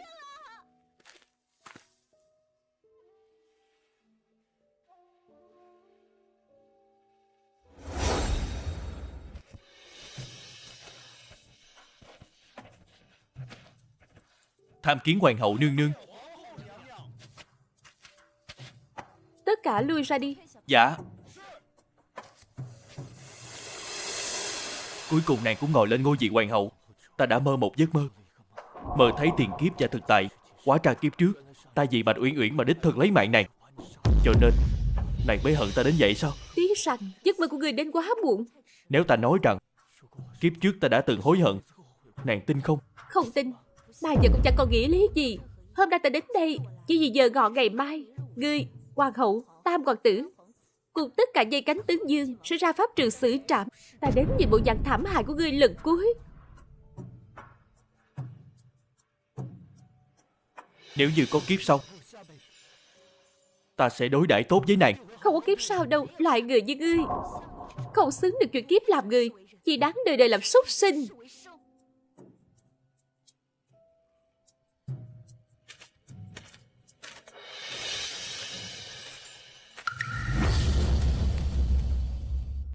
Đám súc sinh các ngươi, thả ta ra.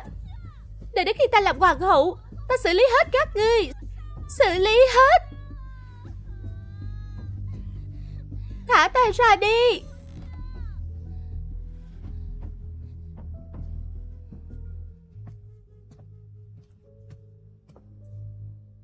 Láo xược. Thấy hoàng hậu nương nương còn không bao quỳ xuống. Đế tỷ, tỷ mà bảo bọn họ một tiếng đi. Tỷ bảo họ thả ta ra đi mà, ta sợ mất mạng mất. Bạch Thề Nhạc, tỷ đánh ta làm gì? To gan, sao dám gọi thẳng tên của nương nương? Bạch Uyển Uyển, ngươi chẳng phải người suy không sao? Sao lại để bản thân thảm hại giường này? Sao ngươi lại biết được? Lẽ nào ngươi cũng suy không tới? Không phải, không thể nào. Ngươi chắc chắn là người suy không. Nếu không sao ta đấu không lại ngươi. Chỉ là kẻ suy không hèn mọn mà dám thách thức tiểu thư Đại Cát, được dạy dỗ mười mấy năm của danh gia vọng tộc sao?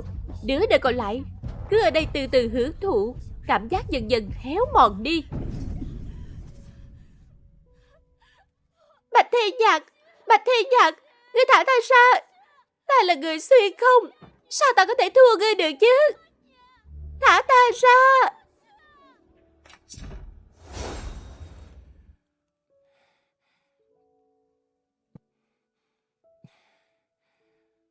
Đã qua bao lâu rồi, sao hoàng hậu vẫn chưa sinh?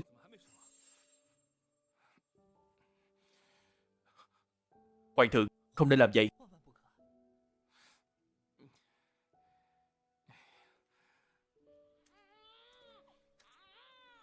Thế nào rồi? Hoàng thượng, hoàng hậu nương nương sinh rồi, là một hoàng tử.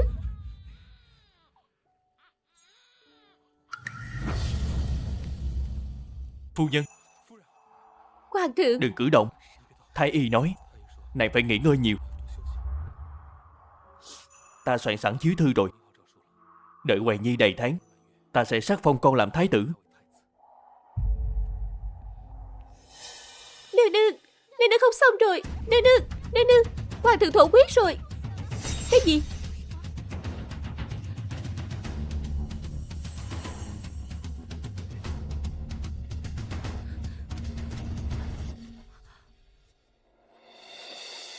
Hoàng thượng, không trụ được nữa sao? Nương nương đang hoài nghi y thuật của Di Thần sao? Nương nương yên tâm, Di Thần đã giúp đẩy ngụm dư độc cuối cùng trong cơ thể hoàng thượng ra rồi. Giờ trong người hoàng thượng không còn kịch độc nữa. Ý ngươi là sao?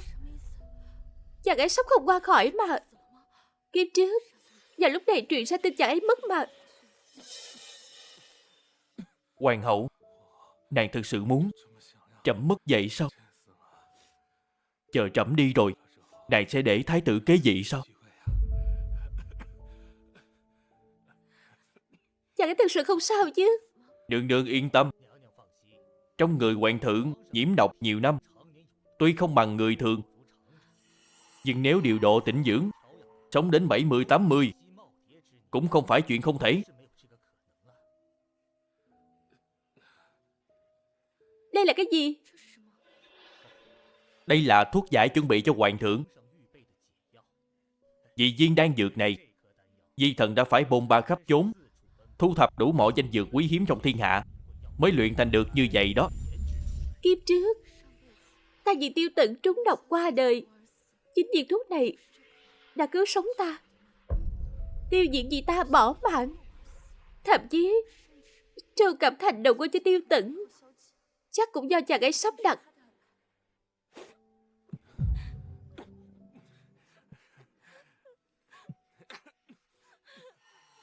Nàng còn không mau buông ta ra, ta sẽ mất mạng thiệt đó.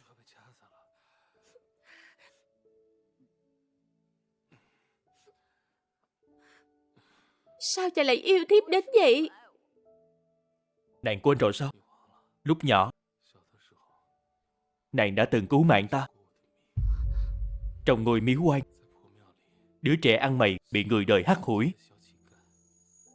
Nhờ nàng cho một chiếc màn thầu trắng mới có thể sống sót đến nay. Đó chỉ là việc tiền tay. Nhưng với ta lại muốn lấy thân báo đáp.